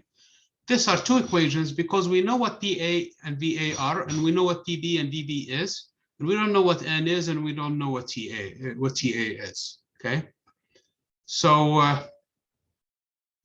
we can solve for this equation for TA. Oh, we don't know what TB is ever. So we have three equations. The other equation that we know is PC VC is equal to NR TC, and we know what that VB and VC are the same. So that adds another equation in here. We need the equation of this line. We need the equation of this line, and that is another constraint, okay? We know the equation of this line. This line connects this pressure and this volume, this pressure in A. And so basically the equation of line that passes by the point VA and PA and the point VC and PC, okay? It's going to have, because we're going into this direction, doesn't matter, we're going to have a negative slope in this case. The slope of this line is going to be equal to PC minus PA over PVC minus VA. And this number is going to be equal to negative 0.3 actually, divided by the negative 0.3 is in the down, I'm sorry. And the pressure on the top is going to be 1 minus, so it's going to be negative 2 times 10 to the power 5. Am I going to kind of, you guys see what I'm talking about in here or not? The slope of this line? It's going to be a negative Yes. number. Yeah. And just the height, which is 2 times 10 to the negative to the power 5, divided by the rise. In this case, this is the run, and that's the rise. So the rise is 2 times to the power 5, and the run is 0.3. Okay, so that's basically what I'm trying to write in here. So the slope m of this equation is negative 2 divided by 3, negative 2/3 times 10 to the power 6, actually, Pascal per cubic meter. Okay, that's the units that we're using in this problem. And this line passes by one of the points. Doesn't matter which point you take, VA, PA, that's fine. So it passes by that one. So it will have the equation that P minus PA is equal to the slope, which is in this case negative 2 times to the power 6 PA over m cubed of V minus VA. Okay, this equation satisfies that. So we have a line, basically an equation of line whose slope is equal to this line, to this number. Okay, this is true for these two equations, and it relates the temperatures. Now we can plug in the temperatures. So this is going to be equal to, okay,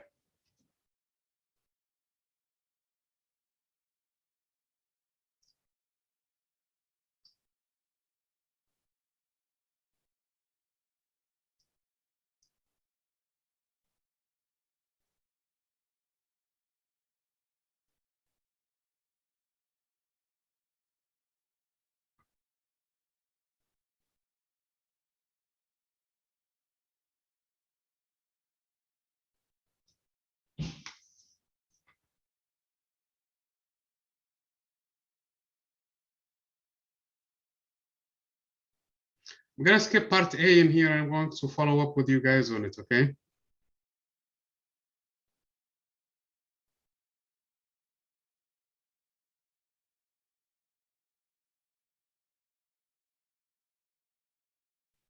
I need to think more about this problem in here because does anybody have any idea in here how to get this in?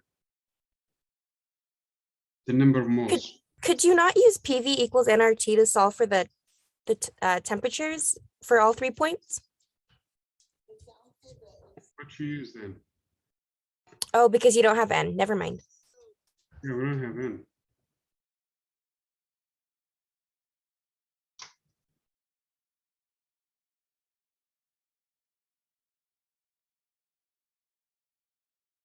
Actually, we have W, okay? Let me tell you what the W's are.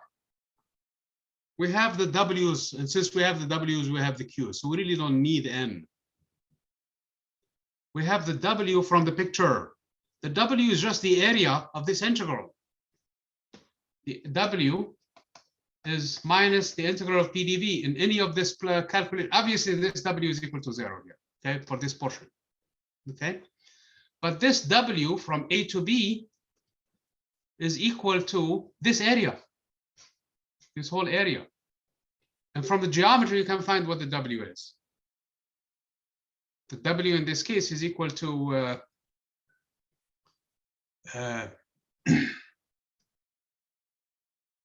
0.3 times 3. This is the whole work in this case, okay? This W is equal to 0. This W is equal to just this area now.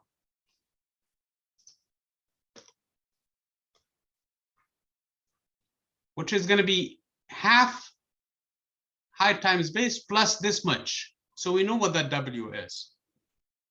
This is going to be a negative number. The first one is going to be a positive number, the big one.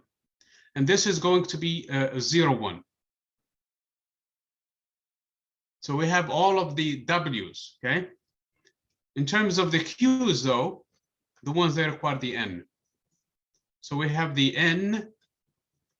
In terms of delta U overall, we know what it is. Delta U overall is going to be 0 from the beginning to the end. That is also a known thing. In terms of the Q overall, also you can find it, which is going to be just the opposite of W. So whatever W you have, it's going to be the negative of that number. So we have all the numbers. The only thing that we're missing in here are the Q in this cycle that is being interjected to the system. It's heating it up. The Q in this one that is extracted from the system that is cooling it down. And this Q that is actually also added to the system in here to warm it up again, because this temperature is warmer than the first one. So we need to have these two Qs. They're going to be your Q hot.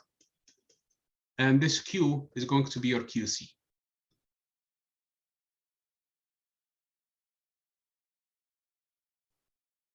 We need to introduce, okay, I'm going to come back to this problem, okay, I promise. I'm going to send it to you. So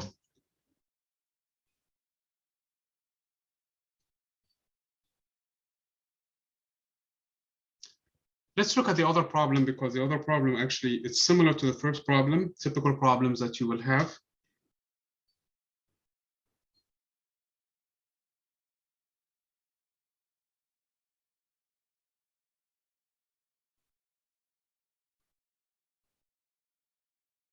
Okay, if you don't have N in this situation,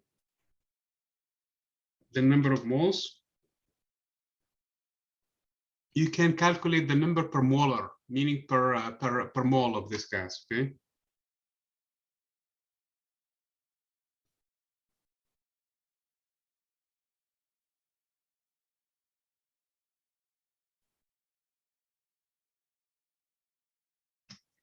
We'll come back to this problem.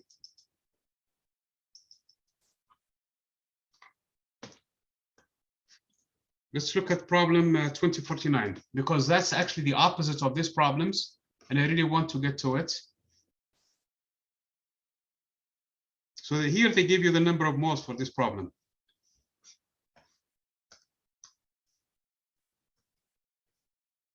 And they gave you the cycle starting from A, C.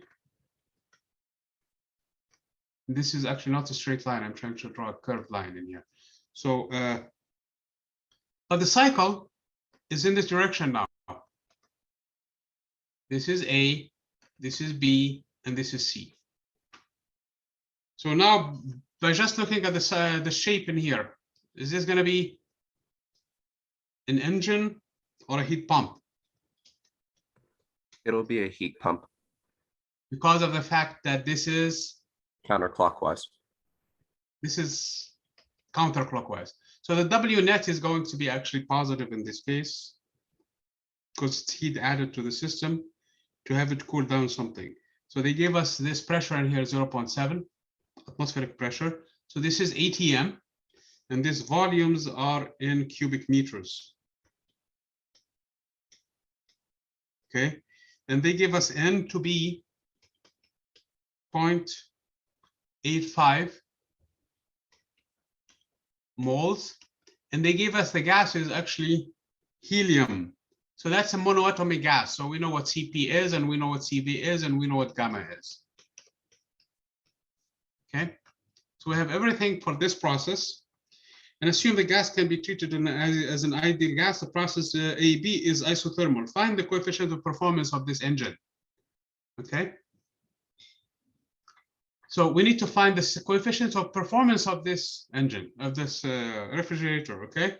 So it's going to be the heat, the benefit. We want to cool down things with it, divided by the cost, which is going to be the work in this case, net. So this number is going to be more than 1. That you need to supply now, and the heat you need to extract now. So if we do this carefully, let's calculate the heat from A to B, QAB. If you guys remember, this is an isothermal process. It says an isothermal from A to B. So it's going to be nRT, it doesn't matter A or B, it's constant, it's the same temperature, ln of V final over V initial. Okay, N is 0.85, R is 8.314, and TA, do we have TA or not in this case? We can find it now because we have N. Okay, TA times N times R is equal to PAVA. So this number, we can find what, as a matter of fact, we don't need it in here, do we? No, we do. So TA is going to be PAVA over NR. When we plug it in there, that gives me QAB equals to NR divided by NR times PAVA. So we don't need the NR in here. ln of V final over V initial. Okay.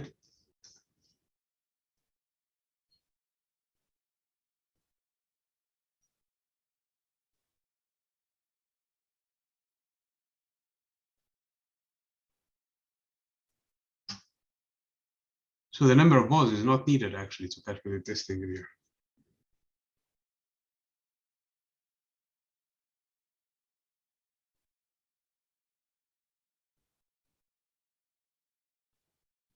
That's exactly what the trick also for this problem, by the way.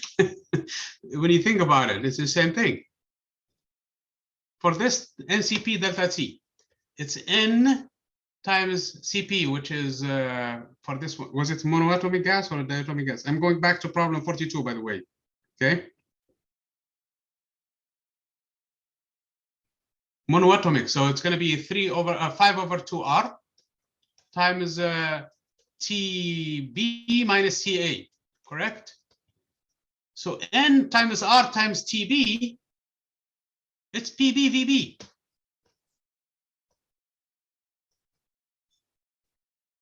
And N minus RTA, that's PAVA. And the whole thing is just times 5/2. You guys understand we can do problem 42 now without even knowing what the number of moles is? Yes. Okay, so, and the same thing, by the way, for the, so we found QAB, we can find the other Qs also in the similar fashion. QBC is actually an N, because this is a an isochoric process, so it's NCV delta T, which is TC minus TB. Same thing, I don't know what that is, but I know this one is N times 3/2 of an R times TC minus TB.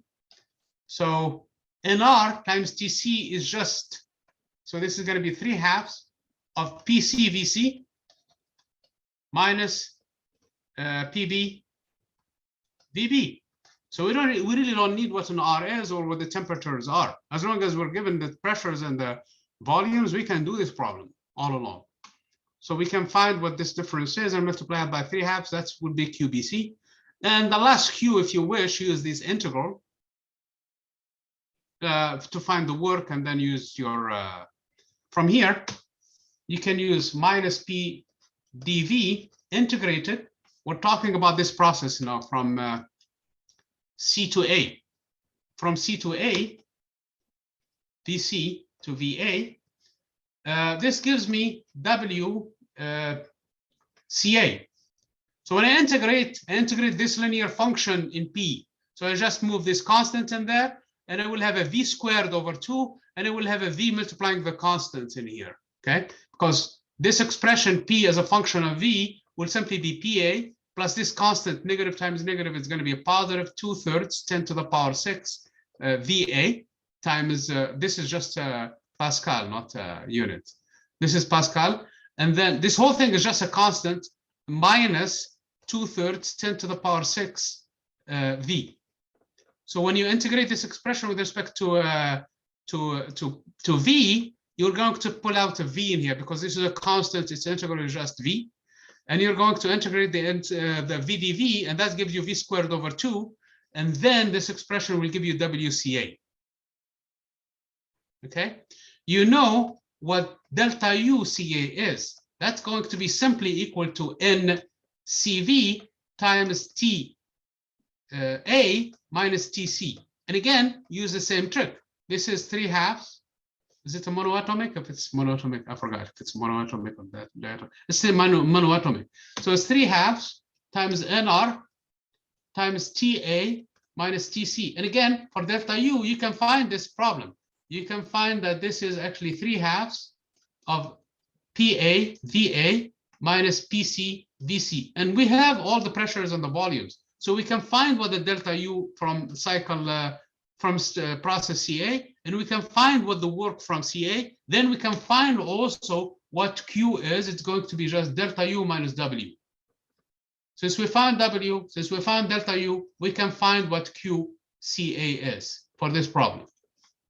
So we have all the Qs, we have all the Ws, we have all the delta U's, so you can finish this problem. Do you guys understand how to do this problem now, 42? Yeah, it makes sense. Okay. Yeah, all what we were missing is this step in the calculation. It's to actually push it a step further. Once you do, you realize you really don't need these temperatures and this number of moles at all. So since they're given all the pressures because PV equal to nRT, so we're going to take advantage of that in every single step, except at some point you really need this expression to find W for that process, for this last process. Once you find this W, which is actually the area in here, that's all. I mean, if you really don't want to do the integral now, you are 100% justified not to do it. All you have to do is just find this area, which is easy. This triangle plus this rectangle, that's all. That's all this integral is, and this fancy stuff is known. I mean, this constant and the slope and all of that. So you don't really want to do that at all, okay? So once you find that, you found W, and you find delta U now in the same fashion. Once you find delta U, you can find what that Q is using the first law. So you have all of your Qs, you have the efficiency of the engine, you have everything now. You guys understand how to do 42? Because once you have W, you can find the efficiency of this engine now, which is going to be the W net, which you will calculate it first, divided by the difference between the Qs. Okay, you have some Q hots in here getting into the system, and one of them is getting out. And again, if you're not a person who cares about the visual stuff, just take this algebraic sum of the Qs. Leave their signs intact and take their sum. That is going to be Q heating. Okay, it's going to be positive, so it's going to be Q heating because this is an engine.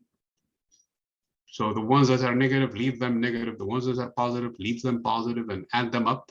Algebraically, you're going to end up with a positive in here. Value. Oh, I'm sorry. What am I talking about? This is Q hat. Sorry about that. Okay, this is Q hat for the efficiency. Yeah, the Q net, yes. The Q net is just add everything, all the Qs for the first cycle, the second, the first process, the second process, and the third process. But then you have to pay attention to your signs. That is your Q hat. In other words, if you really don't care about the visual stuff, yes, add the positives, and that is you're going to be here and there. Good? 42? Everybody? Yep. Okay, so we're back on good shape, okay? This is what happens when you start doing many things at once. I have 6 classes now, so my brain is not really 100% working. Sorry about that, okay? So, again, so the process AB is isothermal. So we're trying to do this problem now. So we need to find QC divided by W net. So again, we found QAB from this graph. We have PA, we have VA. And even though they gave us the number of moles in here, we really don't need it for this part at least. The ln of V final, which is 0.1 divided by 0.003. So you're going to finish the calculations in here. QAB, QBC. For QBC, it's going to be WBC equal to 0. So we don't worry about that. WBC is going to be 0. By the way, for WAB, it's just the opposite of this number because this is the process. So it's going to be minus QAB because this is an isothermal process. So whenever you end up with a value of 1, you just flip the sign and say, call it the other. Okay, because it's an isothermal process. Now for QBC, because WBC is equal to 0, and this is heating at a constant volume. So this is NCV delta T. And again, we're going to take advantage of the same trick in here. except, yeah, we have PC and VC. We have everything. So this is equal to N. This is a monoatomic, it's a monoatomic, so it's 3/2 over R times TC minus TB. The same trick. NRTB, that is, and RTC, I'm sorry, that is PCVC, and NRTB, that is PBVB. And we have all of these volumes. Oh, we don't have the pressure at point B. Now that's why we need N. Okay, sorry about that. That's why we need N. Okay. We need to find that temperature first. And once we find that temperature, then we can do these things. Okay, sorry about that. So because they never gave us what PB is. That's why we can't do these calculations straight out. We know what PC is. That's 0.7 atmospheric pressure. We know what VC is. That is actually 0.1. We know what VB is. That is 0.1, but we don't know what PB is. So really this one, we need N for it. This problem, we need N for it. So let's go to the point A. The point A, we have PAVA equal to NRTA. We have N, we have everything, so we have the TA, and we already calculated it as being 0.7 times 10 to the power 5. I'm approximating the atmospheric pressure to 100,000 Pascal. Times the volume. The volume is 0.03 divided by the number of moles, which is 0.85, times R, which is 8.314. So we need to find TA. Anybody? Because we need that value. Actually, we need that value to find what PB is. And PB, VB, is equal to NRTA also, because it's the same process. So we can say that this is equal to PAVA. And from here, actually, we can find what PB is. PB is going to be equal to PA times the ratio of the two volumes. PAVA over PAVA over VB. So it's going to be 0.5 atmospheric pressure times the volume, which is 0.1, divided by 0.03. So it's going to end up being 10 over 3 times 0.7 atmospheric pressure. Or is it the other way around? It's the other way around. It's the final volume is 0.3, the initial volume is 0.1, so it's actually 0.3 times 0.7, so it's a lower pressure. So it's 0.21 atmospheric pressure. Did you guys follow this thing in here? Did you catch this mistake first? The final volume. What am I talking? The initial volume, PAVA, the initial volume goes in here and the final volume goes in there. The final volume is 0.1 and the initial volume is 0.3. Did you catch this thing in here, everybody? The pressure needs to be lower anyway. Yeah, got it. Yes. Okay, anybody else? Yes. Okay. So so we found the pressure PB. Now we can continue with this calculation. Okay. As a matter of fact, PBVB is equal to PAVA. Because they're both under the same temperature. So I could have replaced this expression and said it's PAVA. Finish the calculation. So we have PCVC.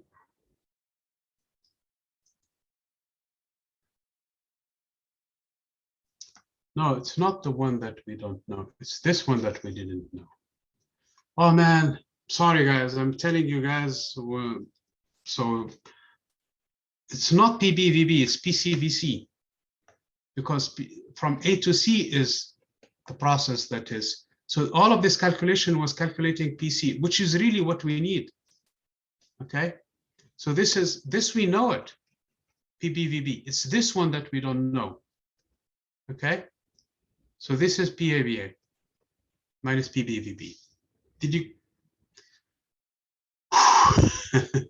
You really have to be focused, or else we. Did you guys see that? The process that the point B and A has switched them. Or am I? Yeah, I know. Or am I? This is. Yeah, this is correct. This is the whole thing correct. You guys are correct. Yeah, it was correct all along. I'm overthinking things now. Sorry about that. Somebody made a comment in here. Was this only 10 minutes? Yeah. Yeah, it was. Not only that, I'm sorry. Not only that, but actually, I was telling you that. Okay, listen, I make mistakes. Okay, this is no secret. Okay, hopefully you guys will catch them even after the class. Okay, and fix them. Just because I make mistakes, nobody's going to take my degree from me. So I already learned it. So sorry about that. So here is the thing. Here is. And I think because probably I'm using the red pen too, that I'm getting confused now. A to B is an isothermal process. The temperature is the same, the number of moles is the same. So we should have stated, let's use this pen instead. So we should say that the pressure at point A times the volume at point A is equal to pressure at point B times the volume at point B. So this is because both of them are equal to NR. The same T, call it A or B, it's the same thing. It's an isothermal process, okay? PCVC is different, although PC is PA. So this point in here, it has its own PC and it has its own VC. Its PC, though, part is the same as PA. That's from the graph, okay? We're done with that part. Now, the question then was trying to find this heat from QBC. QBC is NCV delta T, that's correct. N times 3/2 of an R because it's monoatomic times TC minus TB, that is correct. Plug in the N and R, that is PCVC, that is correct. This number is known. PC is PA and VC is VB. They're given on the graph. PBVB, well, we don't know what PB is, honestly.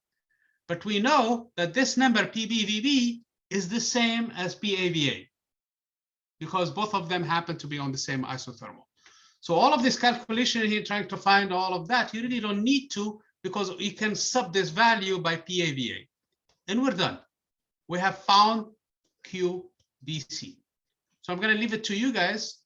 3/2 times PC, which is PA, 0.7 atmospheric pressure, times VC, which is 0.1 cubic meter, and PVB, which is PAVA.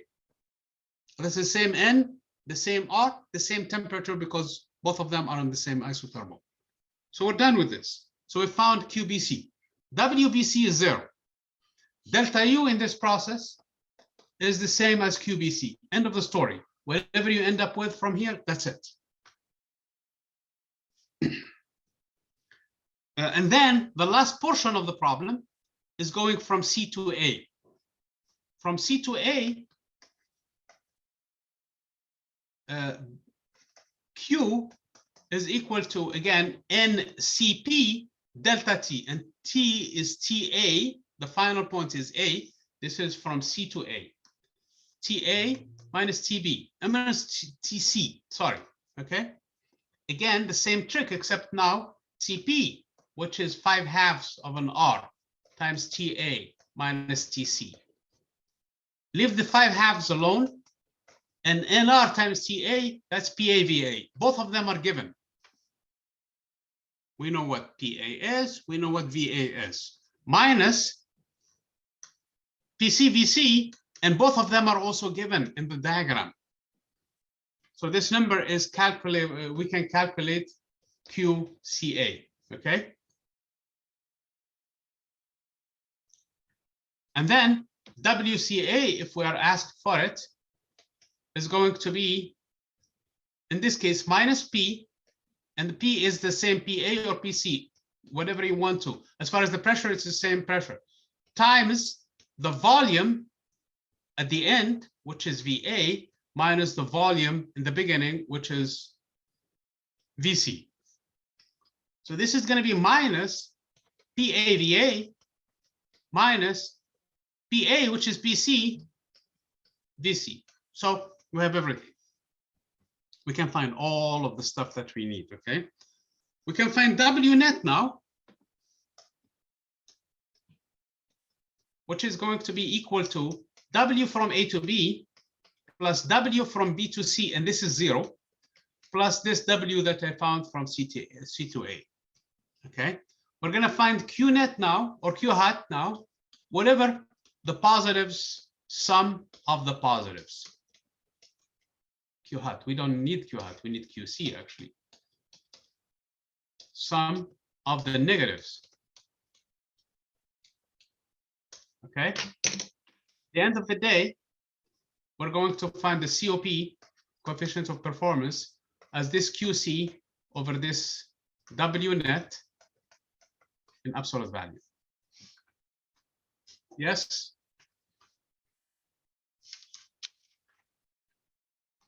Sounds good, everybody? Yes. Sounds good. Okay.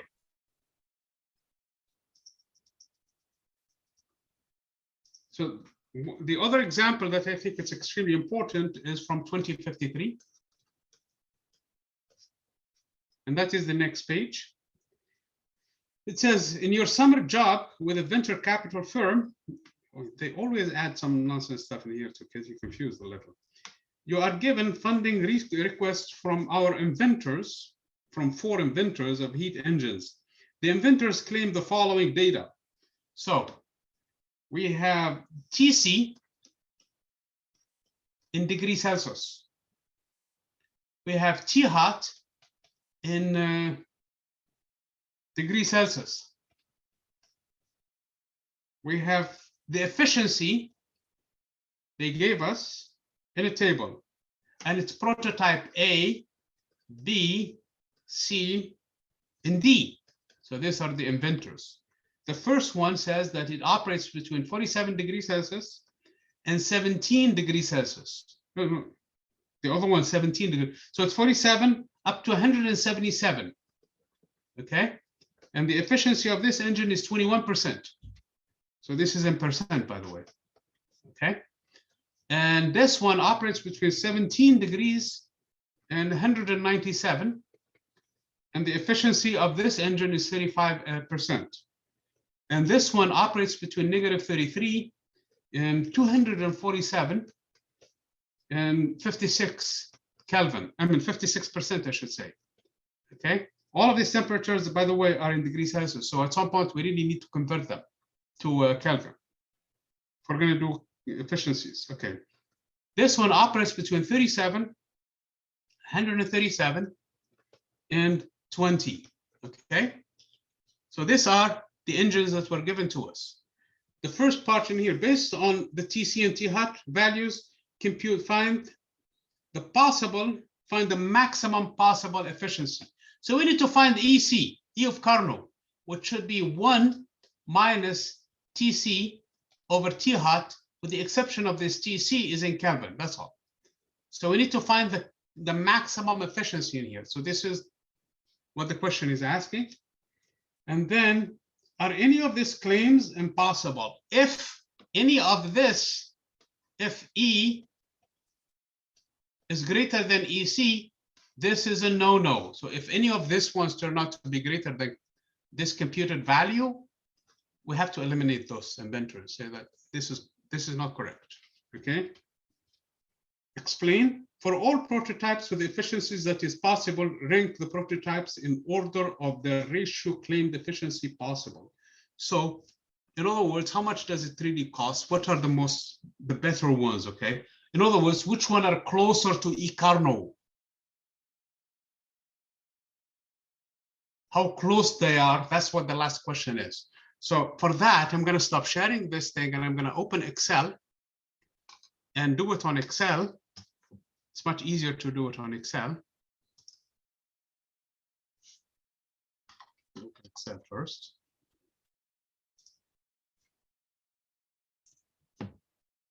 And copy the data to Excel, okay? And do the calculation once and for all instead of having to repeat. And the reason why I'm doing this one, actually, honestly, is because so that you guys see that it's actually sometimes when you're given a bunch of data, try to, if you're good with GeoGebra, you can use GeoGebra. If you're good with some other software, you can use whatever you like, okay? So here I have Excel open, okay? And in the, I'm gonna leave the top one in here. So this is TC. I'm gonna put it directly in Kelvin, okay? Or should I put the data as is? Okay, let's compute it as is, and then in the formulas we're gonna put it in. So this is T hot. This is the efficiency that they gave us, okay? And this is the one that we're going to compute, E Carnot. And at the end, we're going to draw conclusions. So claim A, B, C, and D. The first one says the temperature is 47, 177, and the efficiency is 21%. And this one, it says that it's 17, and 197, and the efficiency is 35%.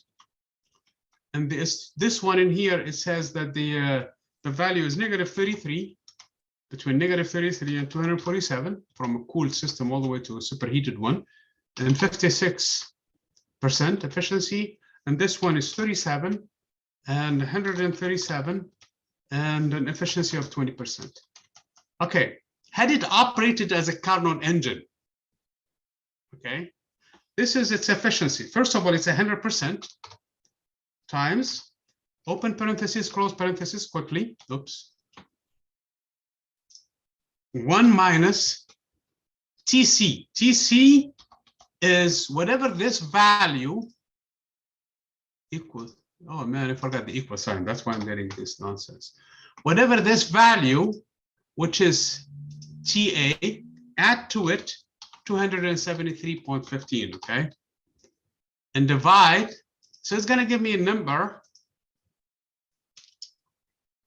Divide by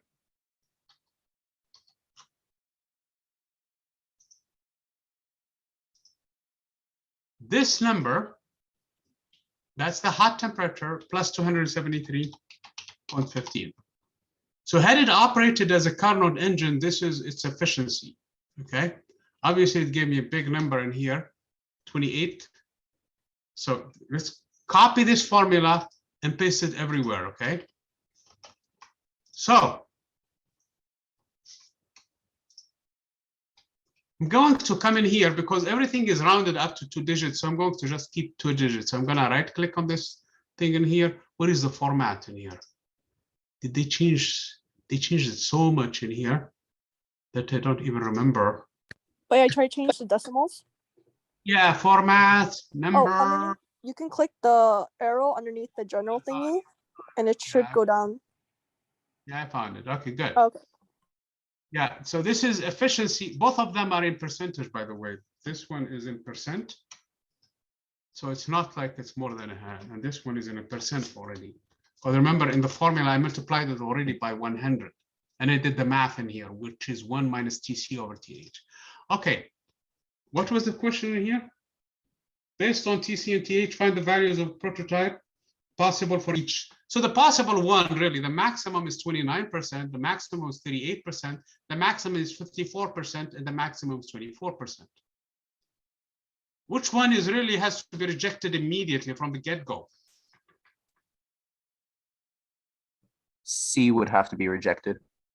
You guys agree? Yeah. Yes.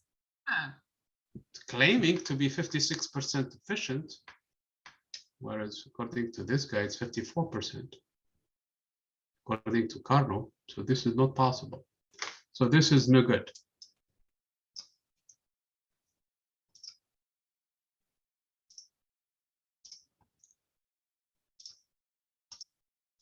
This one is no bueno, okay? Okay, so that's Are any of these claims impossible? That one is impossible because it will violate the second law of thermodynamics. It will come up with an engine that is more efficient than Carnot cycle. And this is not possible. At best, you can be equivalent, but you cannot be more efficient than it. Okay? But that is really in a nutshell what this thing is. The others are possible. Now, rank. What is the last part in here? For What's all the number for the efficiency of Carnot's cycle? Okay, it's 1 minus. Let me share the other formula that I have used. It's 1 minus TC over TH, except TC and TH have to be measured in Kelvin, that's all.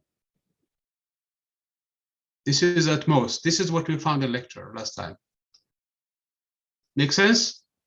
Yes, so there's not one specific value for EC that they should be under. It's different for each one of them. For each one of them, depending on its own TC and TH, that's all. Okay. For each one of them has its own TC, has its own TH. So it's not like a Carnot cycle has, let's say, for example, 62% efficiency, and that is universal. It depends really on TC and TH. This one claims TC to be 47 degrees Celsius and TH to be 177 degrees Celsius. So its most efficiency, according to Carnot, had it operated in Carnot cycle, is 29%. Well, this person is saying the claim is 21%. So it's possible. Okay. This one, 38%, had it operated under Carnot between the temperatures 17 and 197. And this person claims the efficiency is 35%. This one, though, operates between 37 and 137.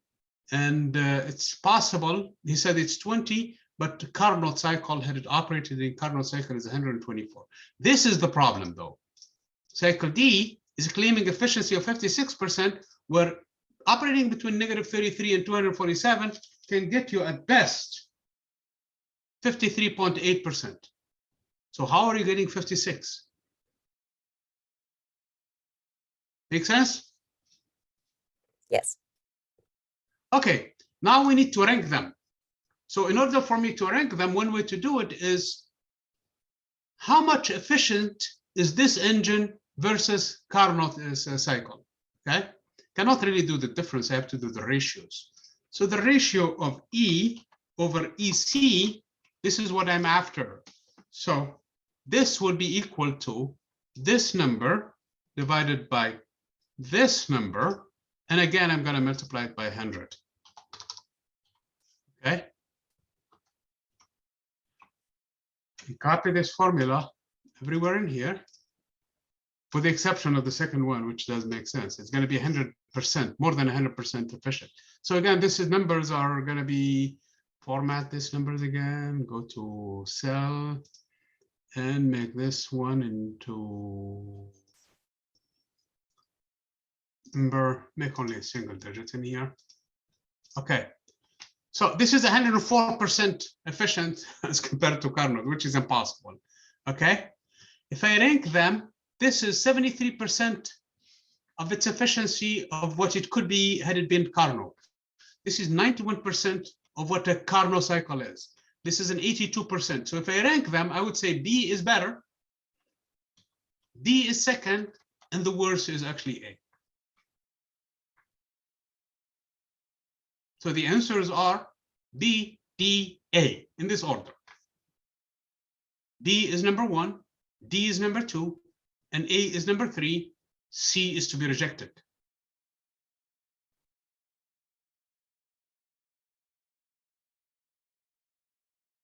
The data are the ones that they are saying. All I did was take the ratio of how efficient is the engine is compared to how it could be if it were a Carnot.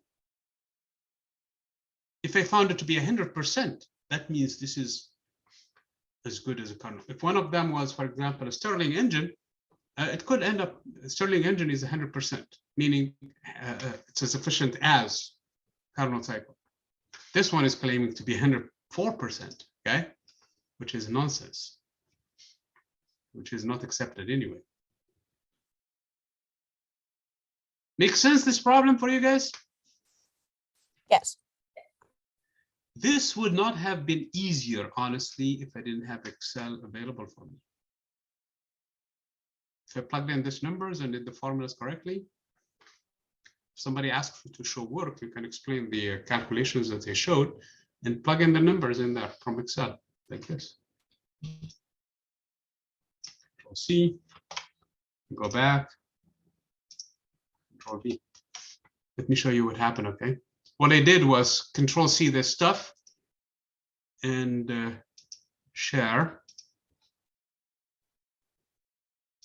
Control V them. So here they are.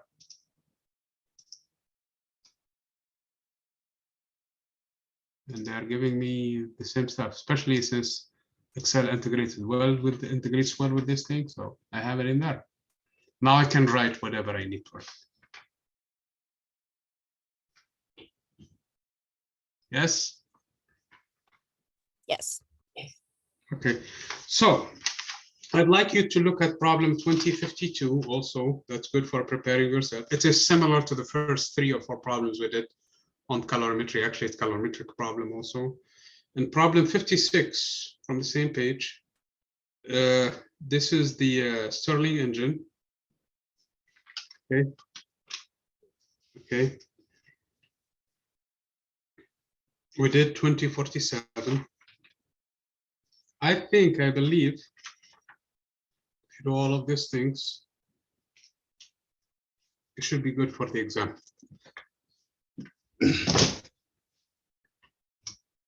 I have a question about the exam. So far, based on what we're doing, it's mostly chapter 20 problems with some concepts from other chapters.